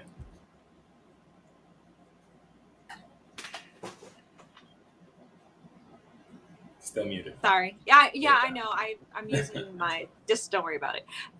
So, when it comes to, I want to just go ahead. Short answer: disagree. And I'll elaborate later. What? I just Okay, all right. So we'll wait for you to elaborate. All right. You want to give a quick saying about what you're thinking or no? Well, I mean, okay, so Like quick. yeah, I mean, cancel culture stops the growth of the people on the side of the cancelers, but it also inhibits the growth of it sparks the growth of the people on the other side. The short answer. Okay. Yeah. Like it works both ways. So yeah. Okay. Danielle? She said what I was going to say. I disagree. Because maybe the people doing the canceling, they don't grow because they're being bigoted and closed off. But the people being canceled, they are forced to, think about it and figure out if they want to do something about it or not. And to even have to think about what you did will cause you to grow. Okay. You black? Yeah, it's gonna be a hard disagree. Essentially, whenever you have ideologies and populist ideas, you're forcing other people to accept them, and then you're expecting to push back. If your ideas aren't worth it, then you're not going to push back. But if your ideas are worth it, you're going to push back. So I think cancel culture essentially forces the opposition to say, hey, man, we're not going to accept it. And it does force people to congregate and say, hey, we do not accept the type of behaviors that you're presenting towards us. So it's I understand on premise that anybody figuring that cancel culture agrees with it, but I also would say, hey, let people rock. We're human beings. We'll figure it out. So, John? Disagree. And it's a strong one. All right. Well, it's open panel now, so elaborate. I mean, it's kind of like what everybody was saying. To me, for instance, remember all that flack that Lil Nas X got? Yeah. Did he grow? Which time? But did he grow and become more popular, or did he fall off and go away? He became more popular and came out with something more ridiculous. Exactly. And then got more ridiculous than before. When you thought he couldn't get any worse, he got worse. So that's exactly what E Black is talking about. I think that's what Sam is talking about. I think that's what all you guys are talking about. That, not specifically that example, but that's an example of what you guys are basically saying. And that's what I was saying, like, because I know me myself, you try to counsel me, I will push back. And I'm going to think of a bigger and a better way. And I'm going to get people on my side, and I'm going to come back harder than before. I'm not just going to go, well, oh my God, y'all counsel me. I just want to say I'm so sorry if I be down. Nah, because if I said it, I meant it. And that means I'm strong about it. So I'm going to figure out and sit over here and think about it. But also, if you said it and you didn't mean it and people hold you accountable and say, what the hell is this? Then you might backtrack and be like, okay, well, let me get my stuff in order. Because, you would like to think that's what was going to happen with Lil Nas when people are like, what the hell are you putting human blood in these shoes? You would like to think that he would, backtrack, but he meant it. He didn't. He grew stronger. But some people, I think, that are held accountable to certain standards, they're like, hold up, wait a minute, let me pull it back, change the narrative, and relax a little bit. So I think it can benefit in both ways, just depending on the situation and the person. And the baby is a perfect example. It depends on what side that you're on, really, because Kevin Hart got flack, and you took the words out my mouth. That was my example, and he never backed up. He never backed off of it. No, he eventually backed off. Because it was going on for a while, long while. Before he eventually just said, like, all right, I get it, I was wrong. I don't know if you guys are familiar with a lot of the like black YouTube world and like white YouTube gurus and stuff like that, beauty gurus and stuff. But sometimes, even like I see sometimes people on TikTok, and I don't have TikTok, but on YouTube it shows, and they'll say something like the N-word or something crazy, and the people will cancel them, and they'll backtrack and pull it back. So I think it just depends on your algorithm, what you're watching, who it is. Because some people who get canceled for ridiculous stuff say, hold up, I can't just be, although I'm popular, I just can't be loose with it and being a white person, calling all kinds of black people N-word on my platform. They pull it back. So I think it definitely depends on whatever your apparatus is showing you. The algorithm. Watching white YouTube, you said. with white YouTube and That's what I got from that whole thing. I'm sorry. White YouTube. Look, I've been trying to find this white YouTube. I'll be real. I've been trying to find this white YouTube. I've been trying to catch that algorithm. I don't.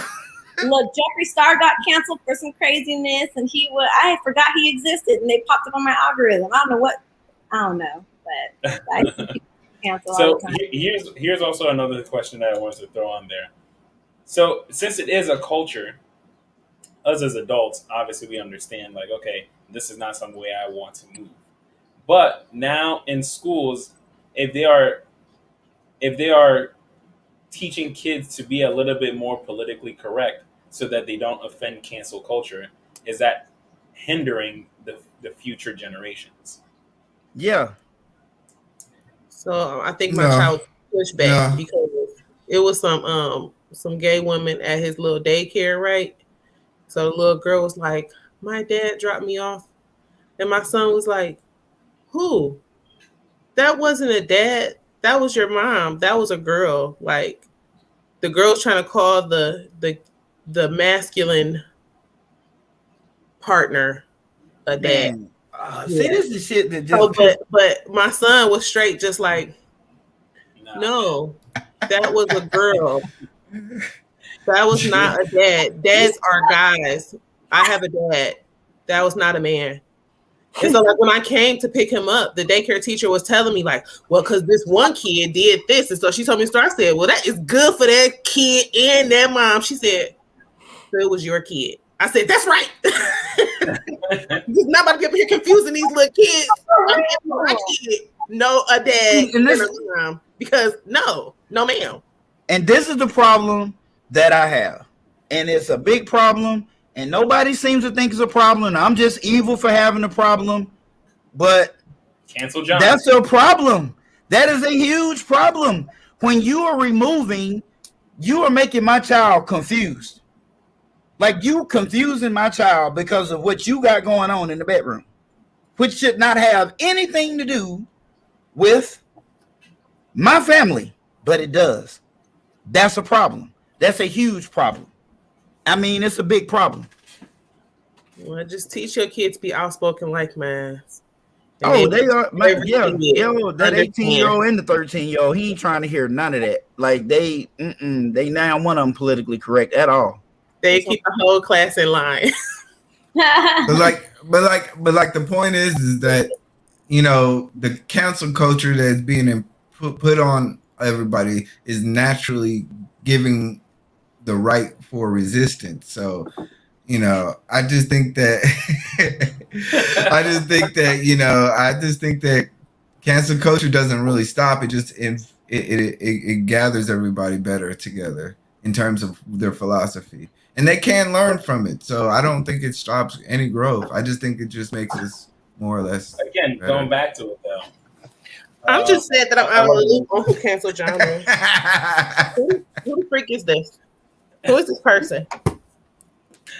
But going back to it though, going back to what I was asking though, how is this going to be affecting the younger generation though? Because again, you have kids growing up being taught how to not being raised how to focus more on not offending people as opposed to focus more on what will improve you in your life. Definitely confusion because, like we've said multiple times, if you don't stand for anything, you'll fall for everything, and you're going to have to be forced to, agree with everything. And even if you don't agree, like they said, if you're not disagreeing, then you're on the side of the oppressor or whatever they say. If you're silent or you're outspoken, whatever you do, you're still playing a part. So even if you're not speaking up and not disagreeing, by you not speaking up and not disagreeing, you're still complying and supporting. So then you're going to grow up in a world full of confusion because you don't want to offend, you don't want to be honest, and a part of yourself will constantly die in conversation, in life, in reality until you don't really understand what you're standing for anymore. It's sad. Yeah. I agree. Man. I'm so triggered right now. I'm just trying to be quiet.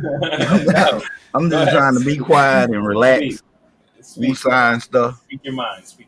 No, sir. I like your channel, bro.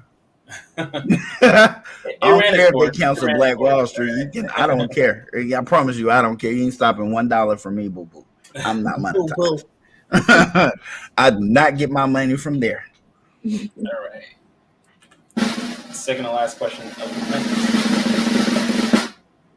Is cancel culture making society weak? Absolutely. Absolutely. Whoa. I gotta pick the person. Oh, my bad. Let's take it easy. Told you I was triggered over here. I See told that. you that. I see that. Hey, I gave you a chance to go, and you said no. I like your chance. All right. Who hasn't gone first yet? Chris. I don't think you went first. Yes. 2 hours. I didn't answer the last like 2 questions. I thought you were gonna call on us, and so you would really? go to the next question. And I was like random questions. But yes, I know. I was like, oh man, I missed my opportunity. That's why I gave her being agreeable. I was like, I'll speak when he tells me to speak. Yo. Submission went too far. But go ahead. I allow you. I allow you. I bestow upon you the speaking totem. You shall speak, Chris. You shall speak. Thank you. Yes, cancel culture is making society weak. Everyone's really sensitive. And I feel like I can kind of answer the last question with this one. When it comes to teaching children at such a young age, what you're doing is they're not critically thinking, they're not challenging ideas. And that just makes their journey through higher education a lot harder, a lot more difficult. And so I definitely think that is making us weak academically. I think it's making us weak socially, and I think it's making us weak politically. This idea of getting everyone to vote the same, think the same, and do the same things isn't leading to further intellectual growth when you're teaching them at such a young age. Like, it's different for us where we have parents who taught us certain values, and now people are challenging the values that we learned as children. We're kind of able to push back. But when they're learning this in school, they're in school most of the day. When they're learning such a young age, I think the effects of that are definitely going to make society a lot weaker. Great point. Well said. Yeah. Danielle. How many cigarettes you done smoke, my guy? 3. How many have I smoked so far? Yeah, because we've been on here for an hour and 40 minutes. Danielle's petty. Smoke like a pack of it, or just stressing. Yeah, 1 pack. She's firing shots, bro. Oh shit! Oh my god! You financially set, so I mean, I guess it's okay for your family. I think I'm over here triggered by how you chain smoking these cigarettes. Okay, Danielle. The question, please. Yeah, Is cancel man. culture making society weak? Yeah, man. Yeah. Elaborate. Chris said it all so eloquently. Y'all don't need my words. I need the words. She said it eloquently, so bring on a different flavor. How about that? Okay. It's like those participation trophies. Like, nobody wants those. Man, I swear, I was so happy. You read my mind when I was a kid. Like, I earned my wall of awards. I deserved them. And I loathe those participation trophies. I don't want my kid to be trained that you get rewarded just for showing up. Throw that ish in the garbage. And unless you was MVP, we don't want that. I am not happy about it. That was not good enough. My kid was on the way to making a touchdown and he tripped and fell when he got done. He made another touchdown. I was like, he tripped on nothing. I was like, what was you doing? Like, how you just trip on nothing? Like, that was cool. You got the other touchdown, but what was you doing? Like, the grass got me, mama. Sometimes, I had the same thing happen to me as a kid. When I was a kid, I was playing flag football. I ran, I caught the ball, and I'm running, I trip, and I'll never forget the moment I tripped like that. Wait, that's how y'all run too. Yeah. You just run. Yeah. You just be running. You just be running. Goodness. Mama. I'm like, yo, you gotta fix that, my guy. Like, if you gonna be playing, don't have me coming out here in this hot sun around all these white people embarrassing me. They're already expecting you to be a good athlete because you black. That's So, a fact. That That's is you gotta be a facts. good athlete, and then when you get off and you talk to them, then you gonna impress them because you are highly intelligent. Like, we gotta smash all these barriers out here with these folks because that's what I expect, my guy. That's true. That is true. A lot of hurdles. E-Black, Yeah. what you saying, bro? Is cancel culture making society weak? I was thinking about this. I love Chris's answer. I love Danielle's answer, and I'm trying to say yes, but I also am trying to say no because I want to say that humans naturally rebel. So that's going to be the short answer, is that I think naturally we resist what is not righteous. So it's I do understand the fact that you can. You're throwing there. Okay. I do want to say that naturally a dichotomy and a pedagogy can indoctrinate our children to a certain level, but I think naturally we resist anyway. That's why we have thug life. So I am really gonna have to say it does. Cancel culture doesn't it does to the masses, but it doesn't do to the people who actually care. So I'll end it on that. So as a whole, yes or no? As a whole, probably yes. But in terms of the people who actually do, yeah. Or I would say to the there's always going to be resistance. So to the resistance party, there's always those people will always resist. I see what you're saying. Okay. Yeah, that's. Sam. Nah, I don't know what I'm gonna say now. It's tough. It was tough. Yeah, I thought I had until you put that point out there. That's a whole different perspective. Yeah. So, so is cancel culture making society weak? I want to go ahead and say no, but I completely agree with what E-Black and Danielle and what Blooming Ebony have been saying. So it's not to discredit anything that they're saying, because what they're saying is completely true. But I can't say that cancel culture on its own is making society weak. I want to say that there's other things, like there's other moving parts within society that make it weak, and that would weaken society. And in all honesty, though, like, I also have to say no, because, like, you can't. I mean, societies are different depending on where you are internationally. Like, you have one society in China canceling all gay men in media because they don't want sissy boys in the media, in quotations is what they're saying in China.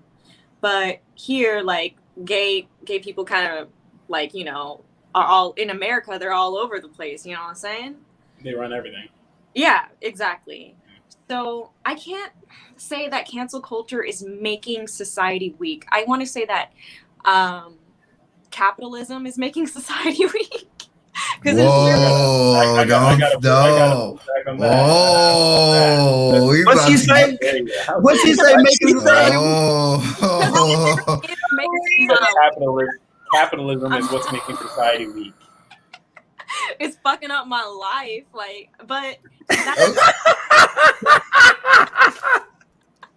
I'm kind of joking, but also kind of not. But like, also like, I can't. No, that's real talk. All jokes are half meant. All right. Yeah. So. But yeah, so I can't say cancel culture is making society weak, because it gives individuals a voice to be strong. So like, I wouldn't say that's a weakness, but I wouldn't say that it's a cohesive type of community, if that makes sense. Sorry, I'm thinking of like two different pictures right now. I'm thinking of like the bigger picture and the small picture. So like from an individual level, cancel culture, like fuck. I lost my fucking train of thought. I'm so sorry, y'all. I'm gonna come back to you. How about that? Yeah. I'll give you a quick minute. Sam, I'm right with you. Sam, I'm with you. There is the bigger thinking of it, and then there's the way of individuality that you want to give everybody. So it's Exactly. I'm with And you. I can't say that being an individual is weakness, but it does kind of create more margins between groups of people, which isn't always healthy either. And it doesn't lead to constructive changes.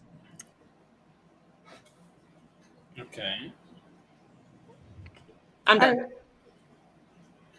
I'm confused. Oh, can I ask a question to Sam, or we're going to the whole panel first? You don't talk much, so go ahead. So I'm confused on the individual side of things. Like a culture can't really be a culture with just one person. It kind of takes, many mindsets, and also it has to be viewed in a sense by other cultures as a culture. So can you elaborate on that part? Does that make sense? Yeah, that's a really good question because, like, full transparency, it's a hard question to answer. Like, is cancel culture an individual thing? Like, no, because there's groups of people that work together to cancel people. So it's like, I don't know. If I could just be honest, I don't know. I don't know everything. But, yeah. Why are you on this panel then? Yeah, I need to. I thought CP. Oh Lord. Or learn. Standard for common knowledge questions. I'm still impressed you came up with that one. I mean, I'll give you that. I mean, it was, well, you tried.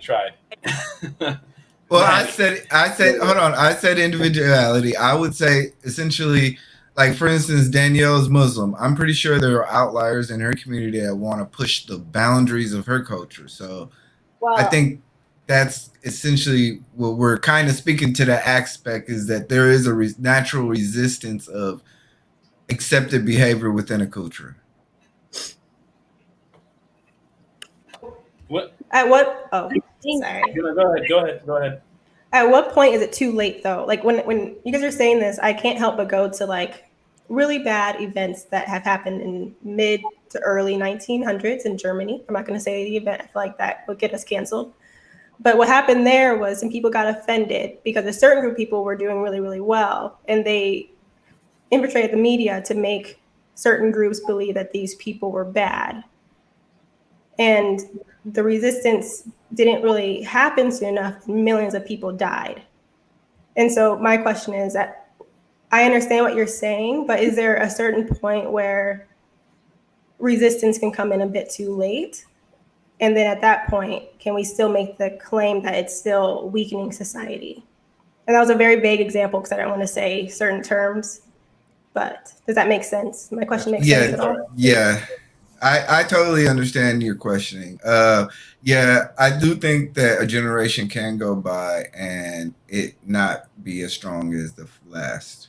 But that's human reality. We don't live in absolutes. So it took slavery a long time. It took a lot of things to happen, change to come along in a long time. So yeah. Okay. Maddie.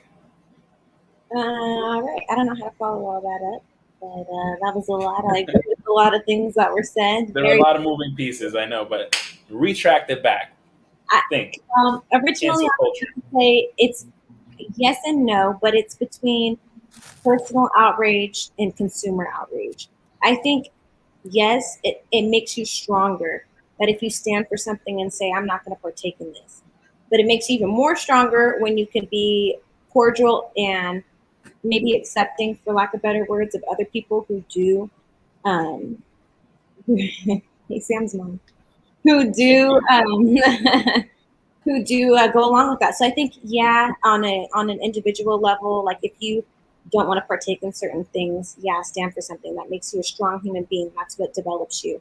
But on like consumer outrage for saying everyone else is wrong for not agreeing with you, then I think that makes you a weak person because you're unable to be, and I keep saying accepting, but I can't think of the term. You're unable to be tolerable of other people's ideas and viewpoints. And I think that's what's part of being a human being. Like, we have to be, to some degree, tolerable. On this panel, I may not agree with everybody, but I tolerated enough to hear your ideas, to respect your opinion, and to be able to listen.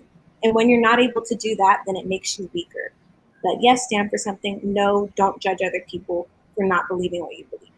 That's when cancel culture becomes toxic. That was good. That was good. Sound effect. Come on. Hit. Which one? Which one did she get? Yeah, that's what I liked. The real good one. The John.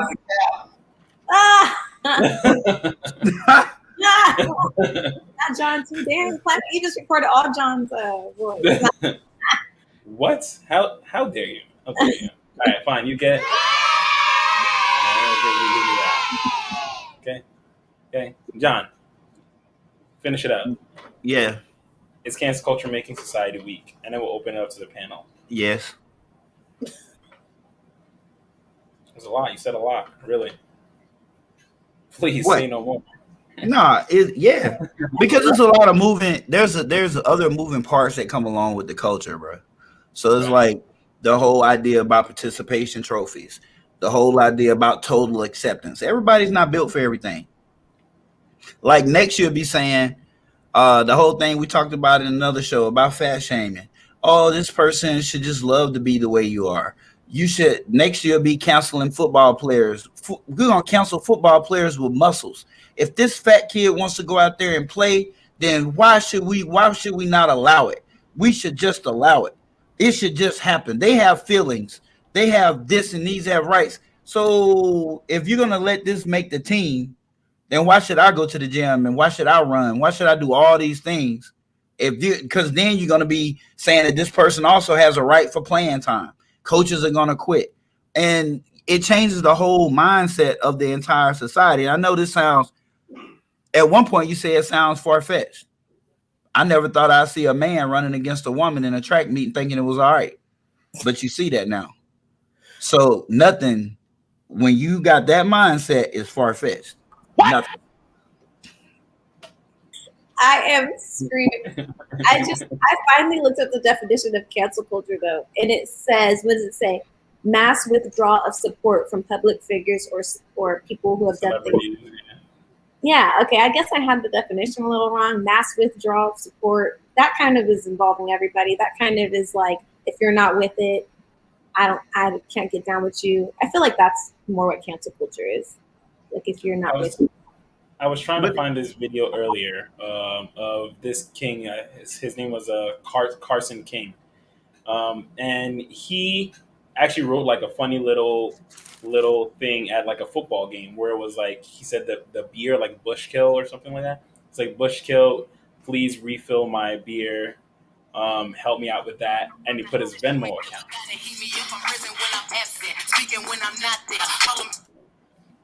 Oh my God, they're gonna get copyrighted. Just like that. John, you can that was only a couple of seconds. Okay. But we're just gonna skirt past the fact that somebody got Megan Thee Stallion as a ringtone. Okay, I'm just gonna. It is, John. We're just gonna skirt past. It never happened. It never happened. But as I was saying, this guy no, shut up. So, Carson King, a lot of people started sending him Venmo money. A lot of people started sending him Venmo money to his account when he had that up because he got on the news because of that. And then that beer company got a hold of it and started sending him massive amounts of money. And so he switched it up and said, like, okay, if I make $1 million, I'm going to send it out to the first like charity or donation. No more money. So, but what they actually did was a journalist went through his Twitter, or I think like Facebook or MySpace or something like that, and found something he did 8 years ago when he did something when he was 12 years old. He said something, from Tosh.0 that was offensive. So they pulled back all that money that he was going to give to charity. Everything. They said, "Oh, we can't support someone that says things like that." But it was And okay. he went up and did a public apology. He's like, "Listen, like, I can't. I'm sorry for the things that I said when I was a teenager." He was a grown man, and he had to apologize for things he said when he was a teenager. But yeah. Cancel culture right there. See what I'm saying? But that's crazy. They didn't go looking until he was trying to do something for a charity. As long as he was getting money for a beer, they was okay. He was okay. Like he said, like, I'm going to give it all to charity. I'm not even going to keep a single dime, because that was all it was meant to be a joke. But now he's like, all right, well, now I have all this money. I'm just going to give it to a charity. He should have shut up. And it's crazy because the same journalist that found that got all that got stopped. That was the same journalist that everyone eventually just turned on, and he got fired and lost his job. Good. It was crazy. I mean, it was a stupid story, but cancel culture is it's tricky. Accountability is a tough thing. But who's the culture? But whose job is it to be like to hold people accountable? Like, that's not anyone's job except for the person. This their job, not society's job, because everybody has something in their closet that they've done. Everybody. Nobody is perfect. Nobody is without sin. You got people who said some rude shit when they were younger. That ain't how they are now. You got people who did things when they were younger. That ain't who they are now. So, like, who's gonna hold who's gonna hold the person who's holding that person accountable then? So, like, we all gonna pass our Social Security numbers. We doing background checks on everybody around this bitch. And I'm gonna dig and dig until I can find something to talk about, and I'm gonna put you on blast and you're next. No. I mean, that's not how life works. It shouldn't work like that. Like, it just shouldn't work like that. I couldn't be famous. I agree, John. As much as I would love to get into politics, I know I made decisions 25 years ago I can't do. I just know I'm not going down that road. Like, I got stuff that I don't want nobody, you know what I'm saying, dicking around in my business. You know what I'm saying? I know it's gonna happen. My MySpace profile is trash, man. Boy, what? Oh, MySpace. I gotta. Hey, look, no MySpace. That's not even how you spell my name, and Cornelius is definitely not my last name at all. But I did that because I know schools and people who try to hire you go straight to your social media trying to see what you said and all this other stuff. So when you Google me, you can't find my profile. You can't find John Rencher. You can't find that. Yeah. You can now because I just said it. But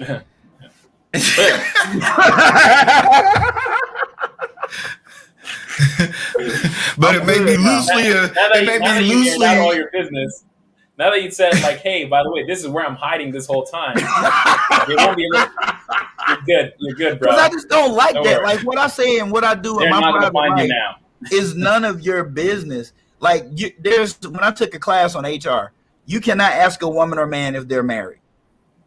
You can't. So why do you think it's okay for you to go check out my social media profile? There's a reason these questions are not allowed to be asked, because it puts you in a quid pro quo situation, for one. But you can do the same thing by going to my social media profile. Like, that's crazy. I think background checks should be limited to 5 years. I feel like the whole question about have you ever been convicted of a felony just needs to be removed. What if you were racist? What if you were racist online? Do you think that I'm gonna be racist anyway? But there was a real estate agent I remember who was like, especially during the Trump era, they start talking all that crazy stuff online, and then now you're representing the business. It's a tricky line to kind of play, because as a business owner, I'm not. Does it matter? Yeah, to my bottom line, does it really matter? Yeah, to my bottom line. If I have enough people, if I have enough people down, 1-star me on Yelp, making complaints online, then I'm sorry, you gotta go, man. You mess it up because your old profile said that you you don't like black people. I'm sorry, man. You gotta go. People are downgrading my business. we're in a new time. I think people do need to be more conscionable of the upgraded version of culture that we have. We're no longer in the culture that we were in before, where the kitchen table is at the kitchen table. Yeah. Yeah, exactly. I can see where that is, but like, John, you made that conscious decision to create a public profile, like on social media. And I think that one thing that a lot of people are mistaken about the internet is that they own the information that they put out on the internet, but you do not. The company who's yeah, they hold all the right. That's their intellectual property. Exactly. So that, I mean, like, I'm glad that you're cognizant enough about your own self to know that you shouldn't go into politics and stuff like that. Like that's good. But like at the same time, like I just have to say, like, you have to be aware of the stuff that you put out on social media and know like the things that are gonna, limit you and things that people are gonna check out. Like, you can't get mad at companies for looking into you in that regard. Oh like, no, I don't get mad. I just know what to do. So you can't check it. You can look all you want to, but you seek, you shall not find. I mean, I just make it like that. So you can't find the profile. And then you can't, but only me see what I posted in recent times. Like I got it locked down. I wouldn't want an FBI agent, like someone that is like within the federal government, to only have a background check of up to 5 years. Like that you were saying, let's limit background checks to 5 years. Like that. Yeah, I do. I agree. I mean that. I mean 5 years. Right now it's 7. But Even I would say 5. A government mandated job like FBI, CIA. A government mandated job, a FBI agent, you're not going to be an FBI agent if you've even had too many speeding tickets. Like those jobs are really hard to get. Like it's a lot of requirements behind those jobs. But like someone who, let's say they did get in trouble, you got to understand, you cannot be, you're not the same person you were when you were 17. You agree with that? Mm-hmm. You don't make the same decisions you made when you were 17, right? Mm-hmm. Okay, so why should I be castigated for the rest of my life because I made a bad decision at 18, 19 years old? Why should I be castigated forever? So what happens, that's why recidivism is so high. See, when you get in trouble, right? Mm-hmm. You can't get a lot of things. You no vote, you can't carry a firearm no more, you lose all your rights. I mean, you done spent some time. So you want to come out and you do right. But the only places you can really work at, you can't earn a wage barely above the poverty line. So you pretty much automatically, on the decision you made at 18, you're 30 something, you don't put yourself basically just above poverty forever. Like really? Like you can't get into graduate programs. If you've ever been convicted of a drug offense, which is the main black thing to put black men away, you can't get student loans. You cannot apply for a student loan, period. So you can't even get an education. So no matter how you want to change, when Tink come over there and tell you, hey, look, bro, you done tried this good boy shit. Let me go on and put this pack on you real quick, my dude, and get you feeding your family around here. He's going to say, yeah, because this is what he has left. This is it. That's why I said they should limit the background checks to 5 years. People change. You got a whole judge that was accused of rape. He's a judge. He is a judge right now. He just got, right before they swore him in, went through a rape trial. Yeah, it happened when he was 16, but still, he's a judge. He's a judge. So, nah, I just, Hey, John, it's not fair across all borders. Hold on. Chris, you were going to say something? Hold on. Yeah.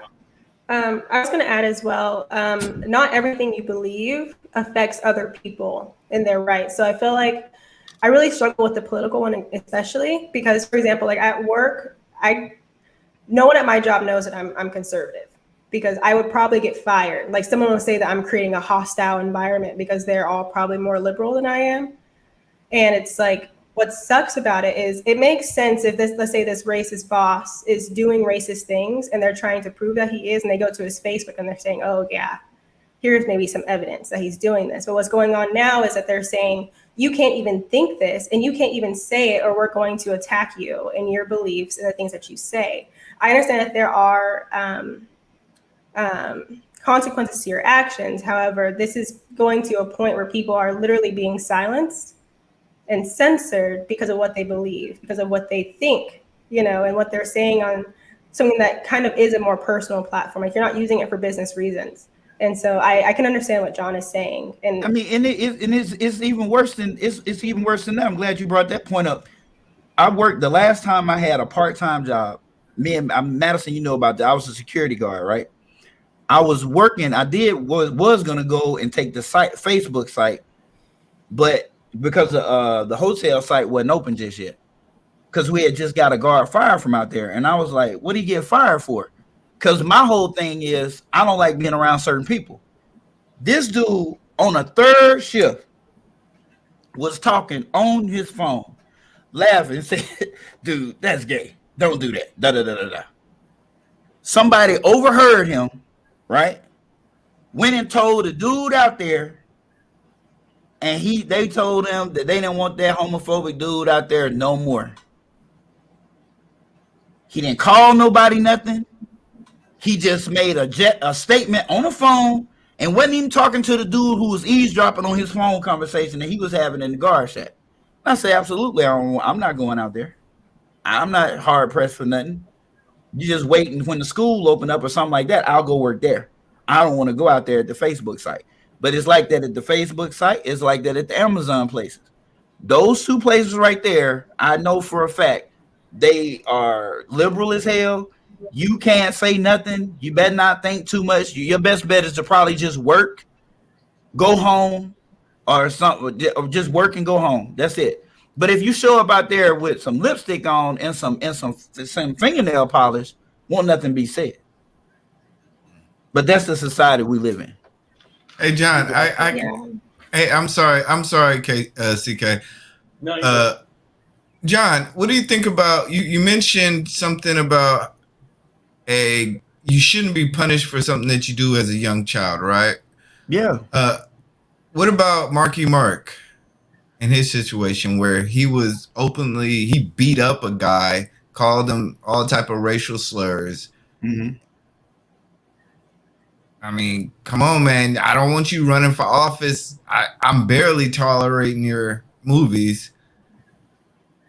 You know, Matt, is it Matt Damon? Mark, you talking about Mark? No, not Matt Damon. It's Mark Wahlberg. Mark Wahlberg, yeah. So what about the Mark Wahlberg situation to where, he did something when he was young, but it was vicious, cold, racist, typical white boy, typical stereotypical racist stuff. But I mean, like, I understand that he made some good movies, but I don't want him necessarily running my city. I don't like just stay in the movie lane. Like, how old was he? But like 16, I think. I would say that at that point, where did he come from? Maybe that was the society he was around that was acceptable, but maybe he don't feel that way now that he grown and around people of color, of different demographics. Because I've been around white people who have never seen a black person before, and they be just asking me all these dumbass questions, but I answer them because they want to know. Serious. Some people could get offended by the question. I get a lot of dumb questions from white people because I'm black. I get a lot of dumb questions from everyone because I'm Muslim. But I just try to stay open to the questions because if I don't answer them, they're going to keep that ignorance. So with him being 16 years old, perhaps he was from a town that was what he experienced and that's what he was taught. So that's what he thought. But you don't think, but like I said, I'm sorry, you do, but you do have, I do think there are consequences, and I do sometimes think there are lifelong consequences. Like, I don't know. I just can't, see punishing somebody for the rest of their life when you're a child. I just can't do it. That's me personally. I just don't see it because who you are as a child is not who you are, not who you're going to be unless a society allows that to happen to you. Like, they give you no other choice to back you. Arnold, okay, so who do we really have in office? Let's take Arnold Schwarzenegger. He's from Bavaria. You don't think he's racist? Promise you he is. I promise you he is. No, but does he know how to control himself? Absolutely. He got a Mexican side chick, so I know he. Well, what that mean? Mel Gibson was completely racist. Was racist to his actual wife. That was like foreign. I'm trolling. I'm sorry. But I mean, like, in all seriousness, like, we can't check everybody. So why are you picking on these? Hold on, John. Hold on. Eli Black, in all seriousness, you think that there is no way someone can actually go through reform? I do think you can go through reform, but I do think you do effectively disqualify yourself from a lot of actions that you've done in your life. So then what was the point of reforming then? You're reforming for the best life that you can get. What? Huh? I'm reforming for the best life that I can get. I'm not reforming. But why should I be limited? Because you fucked up. But I was a kid. Okay. What's the excuse? So happy you're not in charge of anything. Okay, so I don't care. I'll put it out there. When I got a chance, I used to sell dope big time. You feel me? I got a chance way back in the day, right? A white judge, he agreed that if I went into the military, that he would know a process, right? I had a gun charge, sealed it, so you can't see that. So I can got my pistol license right here, right? If he wouldn't have changed, if he wouldn't have done that for me, if he wouldn't have saw that I had an opportunity to be different, right? I would have never been in the military. I would have never participated and felt like I was a part of something. And he would have kept me from being Dr. John C. Rencher. You understand what I'm saying? So no, I don't not like the whole, and I was older. I was 20, but I got youthful offender because of what I did was stupid and it was youthful. And I never been in trouble before in my life. Mm-hmm. But that's not the same person that I was. Like I was that guy then, but I'm not that guy now.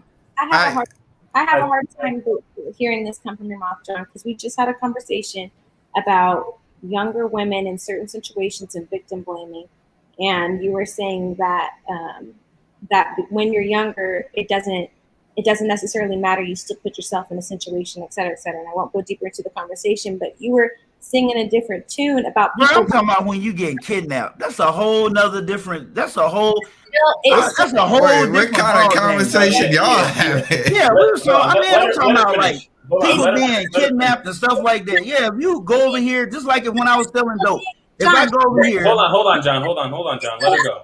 Being younger and making decisions and being forgiven for the decisions that you made. Is that not what we're talking about? Am I on a whole nother conversation? Because we're talking about a whole nother conversation. Am I, John? A whole nother conversation.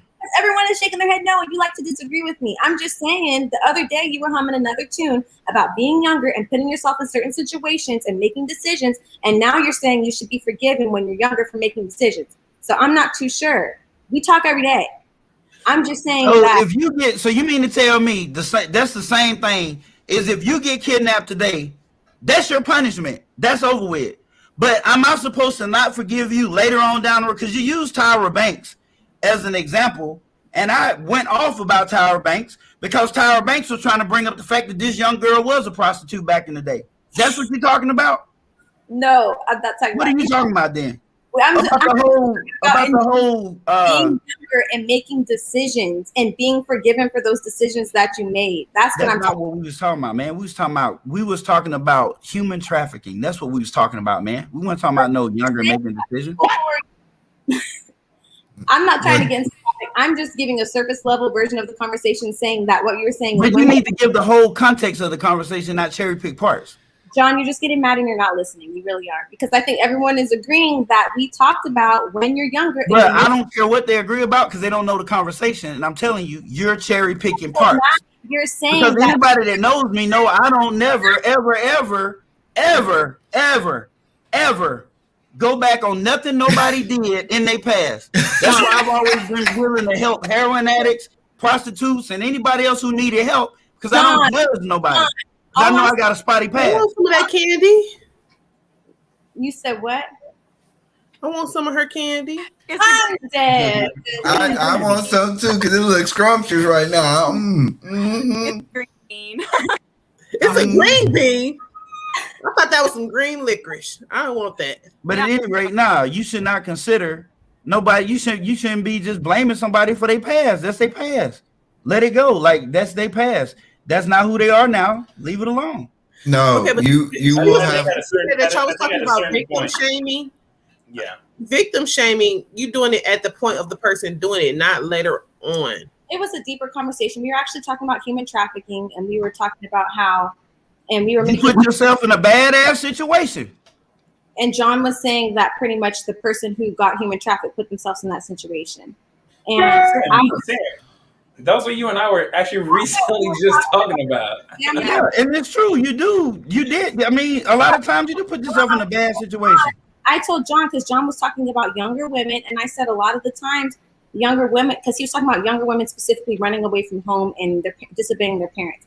And I said, well, a lot of the times younger women don't, like age 17, 16, don't have that cognitive ability to think clearly and be mature and ready to make those decisions. And it's not their fault when they put themselves in those positions. And so tonight I was just alluding to that conversation because when we got to the whole end of the conversation, John was saying that you're blamed because you put yourself in that position. And I was saying, well, you're younger, so you might not have to be aware that you put yourself in that Cognitive ability. Exactly. Yeah. So that's but why there's still long-term ramifications from it, unfortunately. That's why I was relating it to tonight, because John was saying that when you're younger, the decisions that you make shouldn't have effects on now. And I was saying, well, that's kind of not what you were saying the other day, because it's. But that's where we lose the correlation.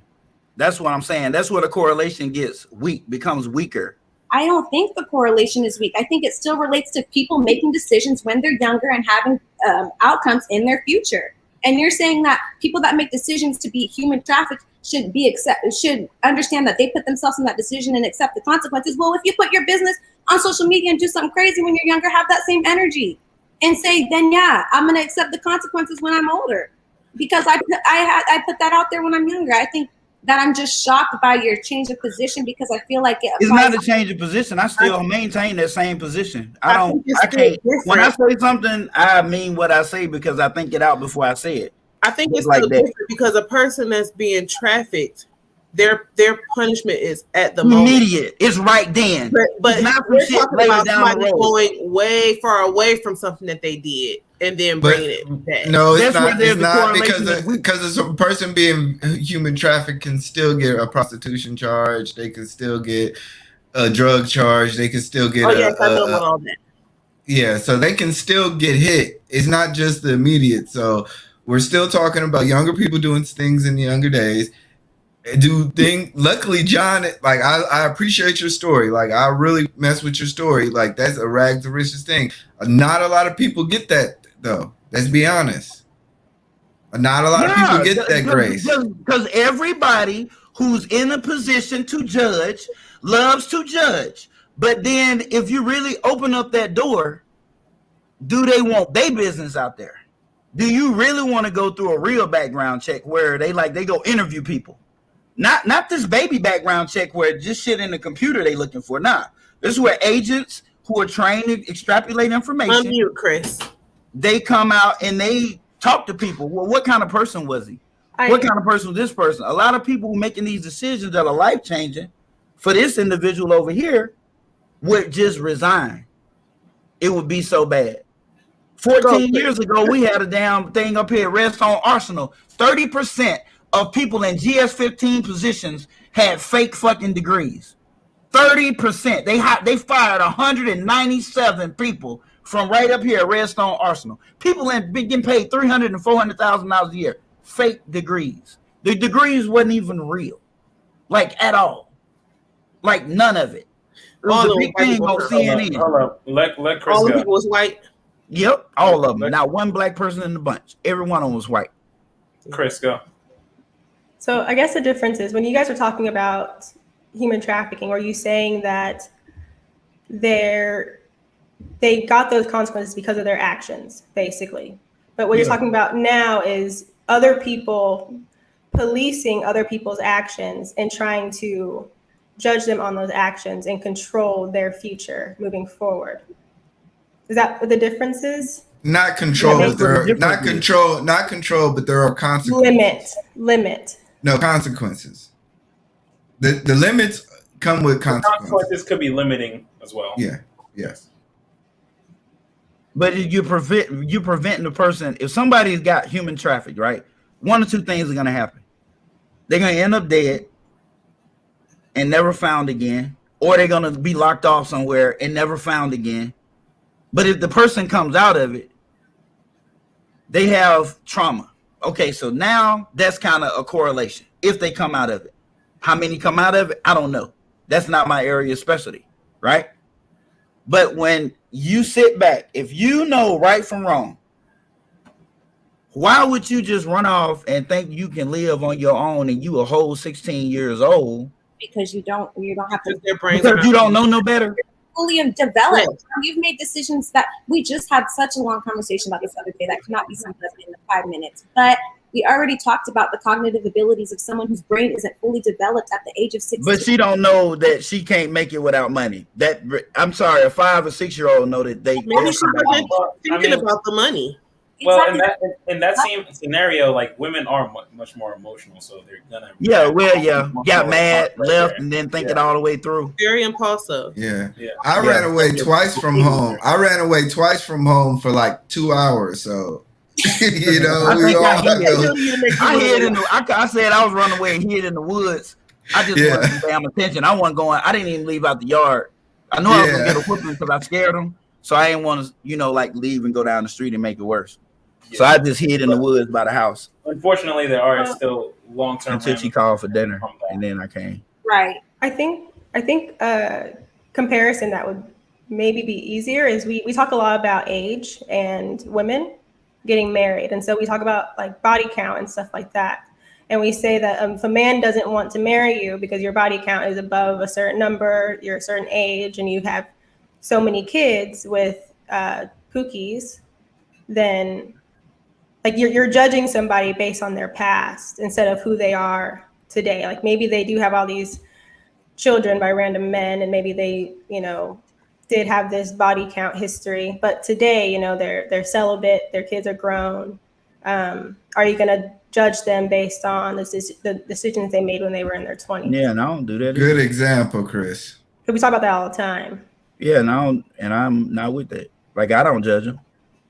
Or I don't have judging. Most of the women I don't judge former strippers. I don't judge former prostitutes. I don't judge no person who has a former life because we've all fallen from grace at some moment. Would you marry them?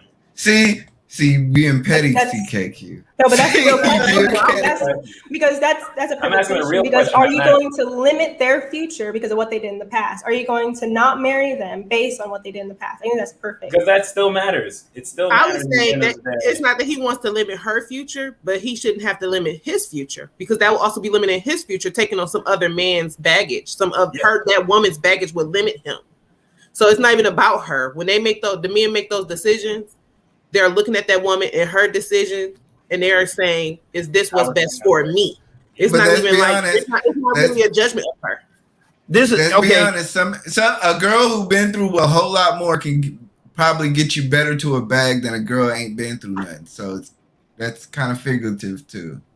Here, my take on that is the answer is yes. The short answer is absolutely. I would absolutely, because one, I don't care what nobody else think at all. Never could, never have, never will. And then two, how can I talk about her past when I got a bad past? Like I know that. Like I was the one who had to wait to see if I was gonna get admitted into graduate school, and they had questions. You understand? Because that's the way they do. When they did my background check, they had questions. They wanted to make sure I wasn't violent. And the only reason I got in was because I was an online student. I wouldn't have got into the campus program because I had a recent arrest for battery. I got into a fight like about 3 years ago, 4 years ago. So, you know, that was, but, you know, hey, so I don't judge nobody. I ain't gonna judge nobody. If she used to be a stripper, Are you the norm, though? how is she? What kind of Are person? you the norm? Huh? Are you the norm? Nah. That's what I'm saying. Nah. So in reality, like I get what you're saying, E Black. Like, oh, you know, I'm not gonna judge. I'm not gonna judge. I'm not gonna judge. But actions speak louder than words. Well, okay. What I'm saying, going to, like Danielle was saying, that a lot of us are going to cut that person out. Yeah, a lot. Well, like it goes back. It does go back.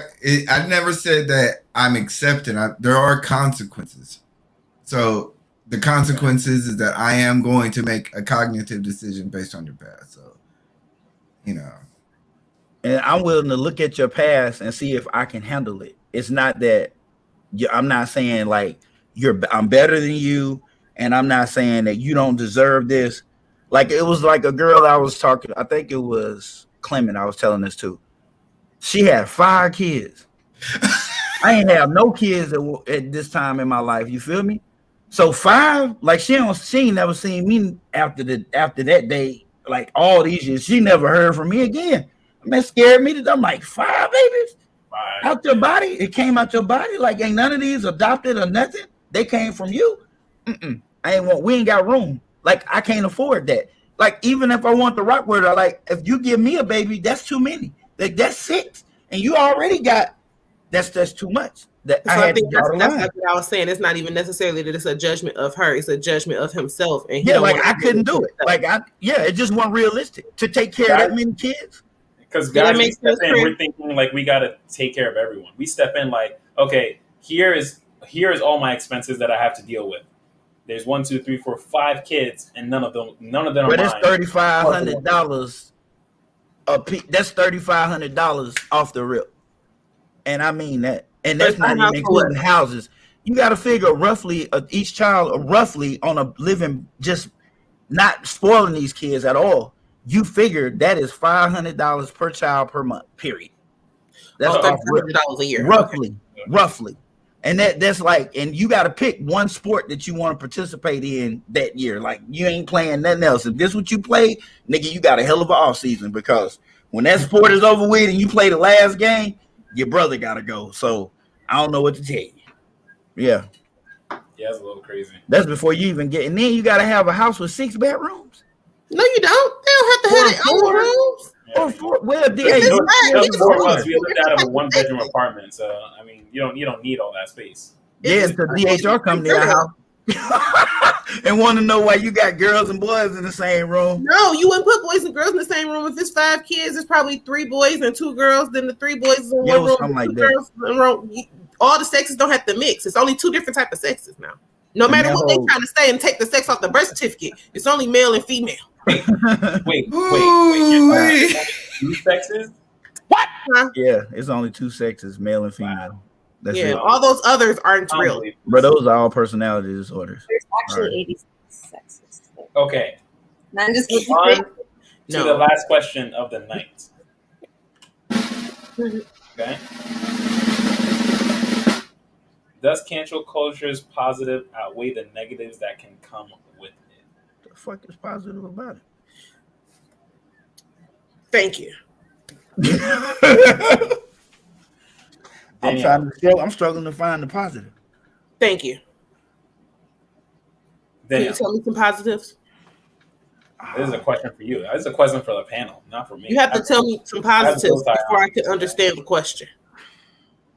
For me, it's a hard no. So do you not see any positives from it? No. Right. I can't get it because I know how it's used. I know how it could be used, but let's be honest. It's not used that way. Does anyone know any? Only used to make people feel good about only a group of people whose name I shall not mention, Voldemort, and that's how it's used. And ain't nothing positive about that. It just continues to push an agenda, push a narrative, and push for normalcy, and that's all I see out of it. That's it. That's all I see out of it. So it's just all negative. If we could name some positives, I could determine whether it's okay. The literal definition defines it as basically saying that a collective group withdraws support. So I think we can agree that or whatever premise, it could be a business like we wanted to cancel Gucci because they put out the lips on the mask that made them look like Django's. That lasted like 30 seconds. Yeah, but I'm just saying. But I'm just saying, like even with like Monique wanted to have a Netflix boycott because they weren't paying her the the amount that white girl is getting paid. You know, that's the version of culture, cancel culture. So I think there is some positivism, but it's the captivation of the What was populace positive mind. about either of those situations? The fact that we're standing up for something. So Well, it's the we right to canceled Tommy Hilfiger back in the day. Hold on. Oh yeah, Tommy We canceled Hilfiger. Tommy's ass. Blacks are Yeah, only Tommy. That's the only somebody I know for a fact black folks canceled. It was him. Yeah, And Tommy Hilfiger got canceled real quick once we figured out because he was on Oprah talking that stuff like he didn't make his clothes for blacks.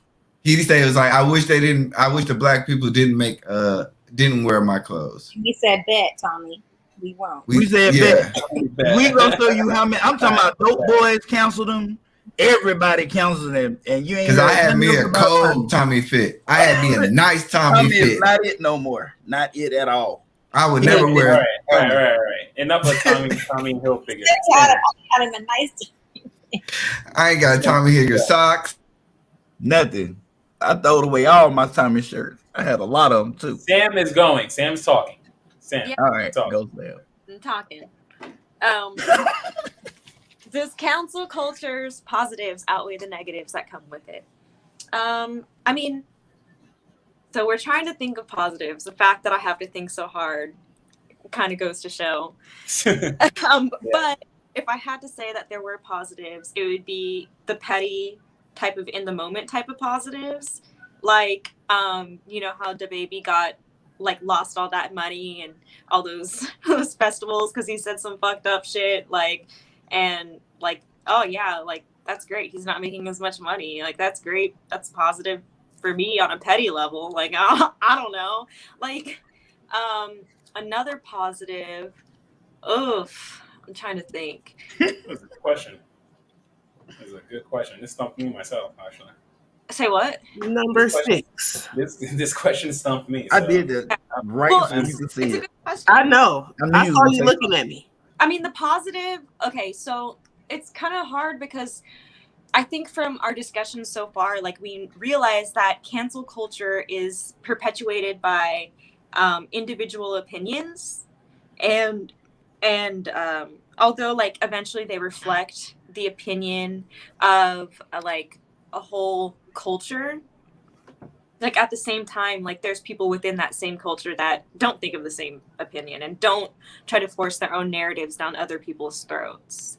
So I guess if I had to be an optimist, a positive thing about cancel culture would be knowing that if you express your opinion, something could happen.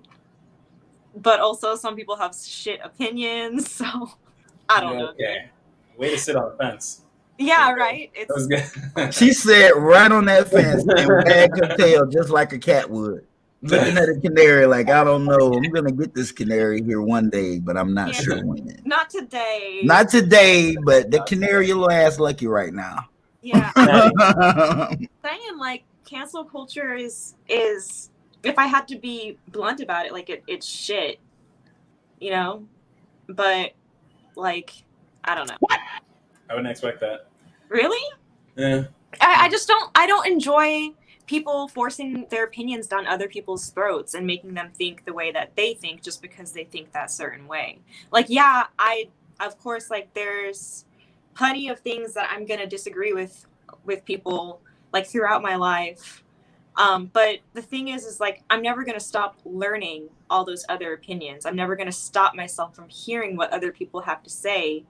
And because that just makes your world so much smaller. I want my own personal world to be as big as possible. I want to know everything and formulate my own opinions in my own way. So that's just on a personal level. I don't know, because I think people that fall into cancel culture, really, like Maddie was saying way earlier, don't really stand for something substantial in the long term. Cancel culture is very in the moment, very something that even though it's a feeling. It's just a feeling. I feel like this. Yeah, it's If you very don't agree low. with me, let's just stop listening. Yeah, exactly. That's that. Yeah. So like, what's the point in trying to learn as a human being if you're just going to cut out all the other noises? You know, like there's no point in living. Honestly, if you're going to just be just that close-minded about things. I'm not saying anyone should harm themselves or anything like that. You're backtracking. No, okay, all right. I'm gonna move on to the next person before you backtrack too much because you were on a good roll. All Shut right? up, Clem. You were on a good roll.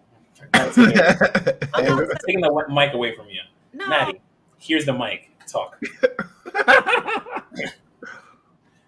All right. Well, you said me.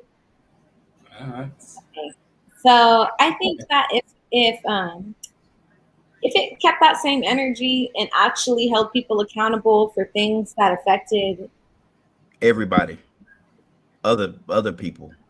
Yeah, like, back in the day, MLK's cancel culture, Malcolm X's cancel culture, like if you could classify those things as like holding people accountable because things aren't going right in the community, yeah, keep that same energy, keep protesting, keep going out. But it's too like expedited and fragile to even only to one group considered. And not even, mostly to that group, but it's so quick, it's just such a fleeting feeling. Cancel culture is like, yeah, you're canceled today and tomorrow, but next week we're going to cancel somebody else and totally forget about you. And we're not going to care. Like, what's her name? Who did the college applications thing from Full House, her daughter? She got canceled for like a week. And then everyone forgot about her and moved on. They were like, yeah, fraudulent college applications are bad. And then they're like, whatever, next, move on. Who cares? Even though, that could be potentially something that affects, all of us. And so it's kind of like, yeah, if they kept that same energy, then it would be good. But it's not really anything serious. So, Okay. So, yes, no. No, it doesn't. The positives don't outweigh the negatives. E-Black. I'm gonna go with Maddie on no. Definitely more instantaneous gratification in terms of the populace being outraged. More sustainable outrage is better. I'm just kind of, I think the positives are good, but I think the negatives that come with it are not as good as the positives. So I think the negatives that come with it is definitely people who are just talking out the side of their mouth and they are willing to walk away and let you die on your hill when they don't really care. Like they just don't care. They're just outraged for the moment. And then in fact, they're probably not even outraged for the moment. They're just outraged for the look of being outraged. And then they're in the back of their head like, man, I don't really care. I'm still gonna listen to R. Kelly. It's like, people want to cancel R. Kelly, but then they're gonna be like, well, I really don't care. I'm gonna listen to R. Kelly. It's like, Behind closed doors is a whole different story. yeah, so I think cancel style of culture, but real effective outrage, real effective protest against injustice and is much more solid. So I would have to say that does cancel culture positives outweigh the negatives that come with it? I would definitely say no. Chris, close us out. Absolutely not. I hate cancel culture. Everything about it. Everything about it. Oh my gosh! Like, the positives. How do you really feel, Chris? I know. The positives, if there are any, they're all short term. They're all very reactionary, and they don't make any sense. And even comparing today's cancel culture to the civil rights movement, like the reason why the civil rights movement was so successful is because it was very logical. They said, you wrote this in the you wrote this in the Constitution, and you're not applying it now. Make this make sense, and they couldn't make it make sense. And that's how that went. That's how they were. That's basically what made them so successful in that movement. Nowadays, it doesn't make any sense. It's all extremely subjective and feelings based, and all that's going to do is spiral completely downhill. Before we know it, we can't say anything. We're going to jail for calling somebody a he because they want to be called a panda. And I absolutely can't. I hate cancel culture. I hate everything about it. Like, people are getting canceled for posting like before and after weight pics because you may offend somebody who's fact. And I think that's ridiculous. It's absolutely ridiculous. So, because it reminds them that they could do the same thing, but they're too sorry and lazy to get up and do it. They don't want to do it because it's all about, I'm gonna let my fat rolls hang out, and you better say I'm pretty, or I'm gonna counsel you. I will get my buddies, and we will get you off of here. We will block you. It's just Snickers taste so good. Frozen ones. But we're really limiting our own freedom. Sorry, Chris. I just wanted to add on to that. But when you said that, you said something that we keep asking for, like more censorship, and I'm not saying it verbatim, but paraphrasing what you said, it's like we're limiting our own freedom and we don't even realize it. Like we're asking for more laws and more things, and we're becoming more of a constricted society. Soon we're gonna have the social credit system like China. Anyway. Another video. Exactly. There's a reason why they structured the Constitution the way they did. They said that there are certain things that are basic rights, and we're going to leave the rest to the states. We're going to leave the rest of the majority to decide based on what they feel comfortable with in certain areas. And they set it up like that for a reason, because things change over time, things grow over time, and things evolve over time. And this idea of cancel culture, what it does is it's saying we're going to try and make everybody happy. And when you do that, you don't make anybody happy. Exactly. Everyone's just silent and thinks the same. And it doesn't work. It never works. They've done this before. They've done it in other cultures, and it doesn't work. Everyone ends up with no guns, dead, and hungry. And it's awful. Like Thomas Sowell said, we've given out the most degrees than we ever have in history, yet people are dumber than they've ever been in history.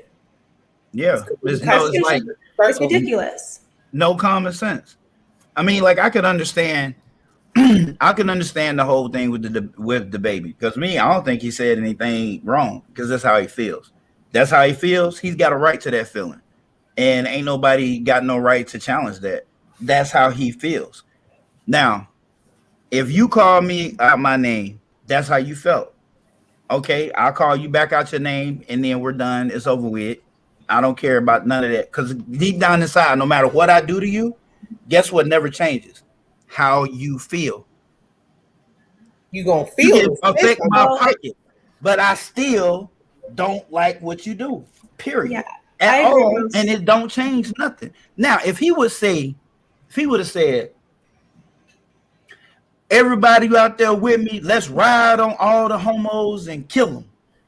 That right there is different.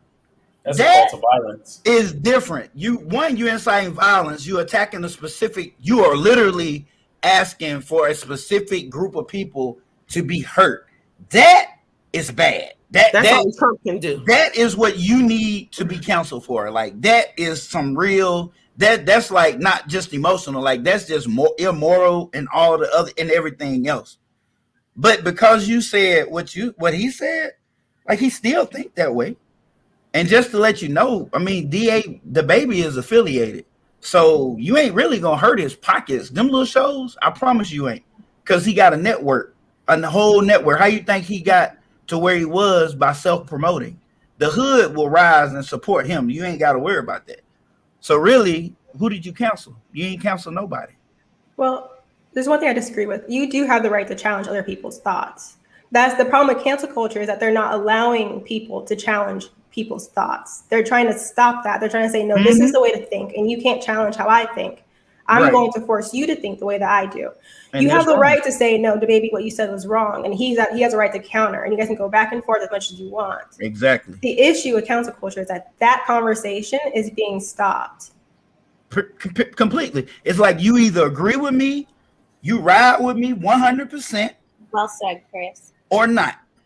Or I'll end you. It's like, you either ride with me or I will destroy your reputation. Or I will destroy you. If you don't agree with me, I will destroy you. Like, you just, at that point, it becomes a bully. Yeah, for real. Like, look at how everybody. But the whole meaning of power to the people does come into kind of account of that. So when the people do rise up, you do have to be justified to the power and the will of them. So it is kind of a weird dichotomy. I will say that. Like, what kind of camera do you have, man? Why? Bro, I don't think I can see the posters clear in the background, and I've never been able to see them. I can see them real good right now. Like, I don't know. I literally, is legit, bro. I literally pressed a button. I think I tried to plug in something, and I pressed the button on the setting. So I don't know. I might be looking extra moist today. You are. You love Your that forehead word. is extra shiny, like your mommy rubbed your face up. Yeah, you know, I got penny, that. like a brand new penny.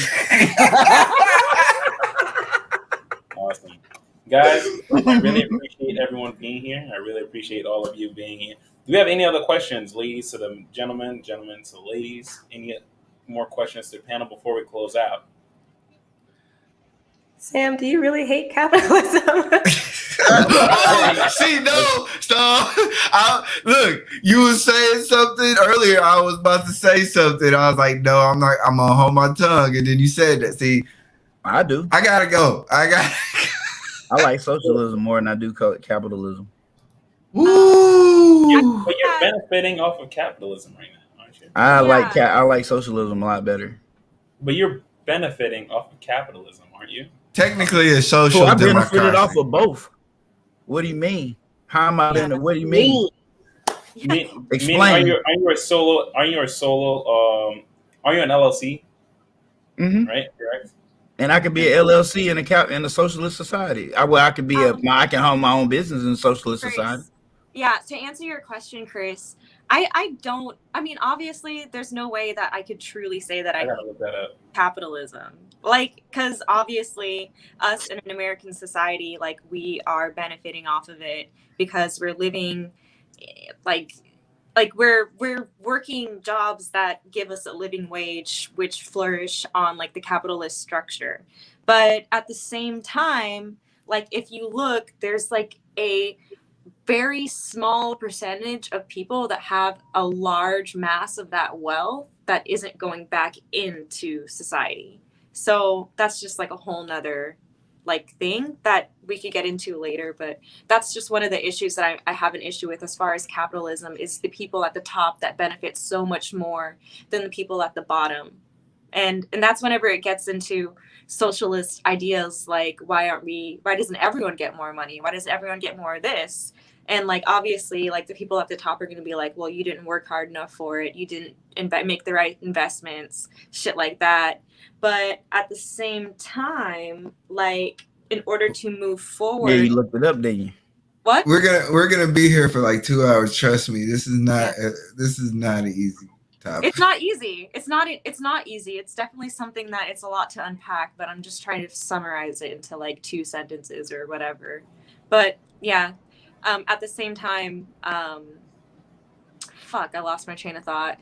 Okay, well, yeah, you get what I'm trying to say though. Like you understand that there's like a lot to unpack, and I see from my point of view, I'm seeing a lot of people at the top that are benefiting and a lot of the people like in like the mid range that are just kind of floating and trying to get by. And I mean, that's not even speaking to my own experience growing up and my own experience as an adult now. So it's just a lot to unpack, and we could get into that like later. You have my info, so we can just talk about it later. Yeah. Awesome. Anyone else has any closing comments before we close out the panel? I love Maddie's hair. Maddie's hair is on fleek. There you go. I agree. It's like Farrah Fawcett, but people be talking about the faces I make. But Black Wall Street. I was on my phone because I was shortly screenshot your faces and then like ask to monetize them because you had like this eyebrow thing. Yeah. I be trying to do it sometimes. I'm not gonna lie to you. Like sometimes I'm looking at myself. I'm like, damn, how's he get it so high? I know. And then he puts weights on it overnight. Just practices like lifting his eyebrow. Like he has to. He'll grab a cigarette and be like, yeah, exactly. Like, what do you think? What do you think? You had a feel of mine. I was like, man, I wish I could screenshot that. I have a video, girl. I'll send it to you. Slowly rising. I was trying to find it right now to show y'all. It's slowly rising up. Brett, oh Lord, tomorrow conversation gonna be real interesting. Back up off her. You know she getting cussed out in the morning. She already know. You getting cussed out. I don't know what you think this is. You got cussed out yesterday, last night, today. It's all good.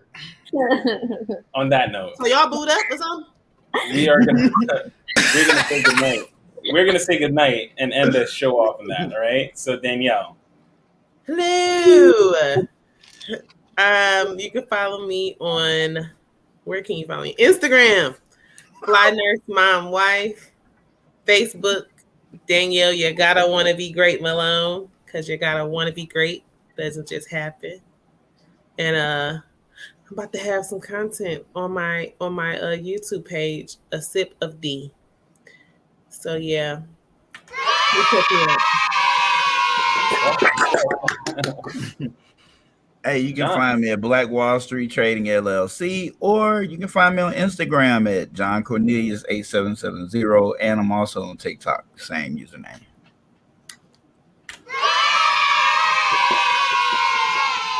Sam. Hi. Once again, I'm Sam. You could find me on Instagram at ShamWow. The O is a 0. I also am starting a TikTok, kind of trying to. You could follow me at Sam K Uzzell, Sam K Uzzell at TikTok. And soon I'll be launching a YouTube channel. I don't know what I'm gonna post. It's probably gonna be me just like talking about random shit and doing makeup, but just look forward to that.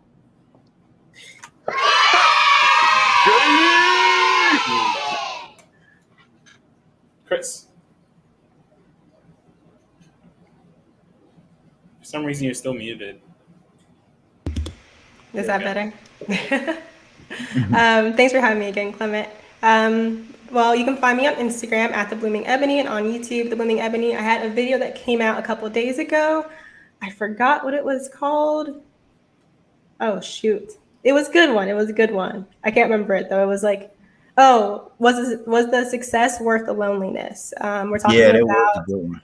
Thank you. There was 4 of you on the panel, right? Yes. Yeah, Yes. you were like, yep, So, yeah, that was actually a good one. Yeah. So basically, I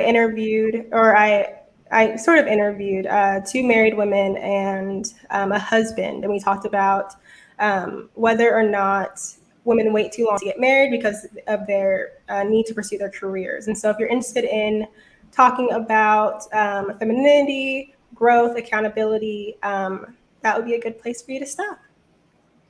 Be Black, the crystal clear quality camera. Man. Say that 5 times fast. Once again, shout out to CKQ. Shout out to all the people that showed up today. Today was a great discussion, but you can also find me at eBlack TV on all platforms. TikTok, I try, but just search and then. But other than that, shout out to CKQ and his podcast. That's all. Appreciate that. Last but not least, Maddie. Hey everyone, follow me on my YouTube, Madison Diane, where we just talk about all different types of topics, some sporadic vlogs in there. And thanks for having me again, Glenn. Always. Thanks for being here. And guys, everyone.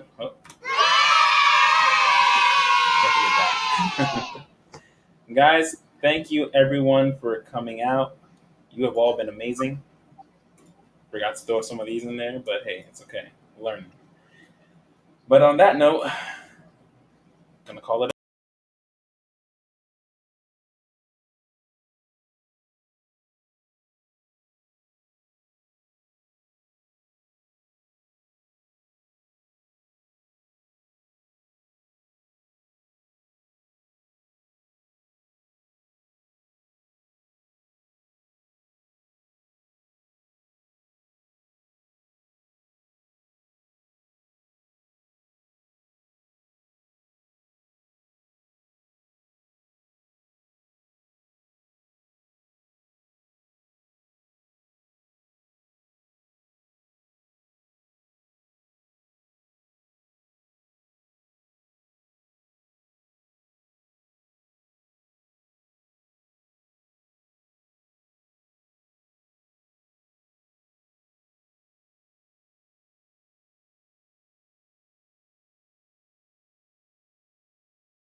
God. School rob you with needed resources, but you finance like cost. Too many of us worrying about what we be spending.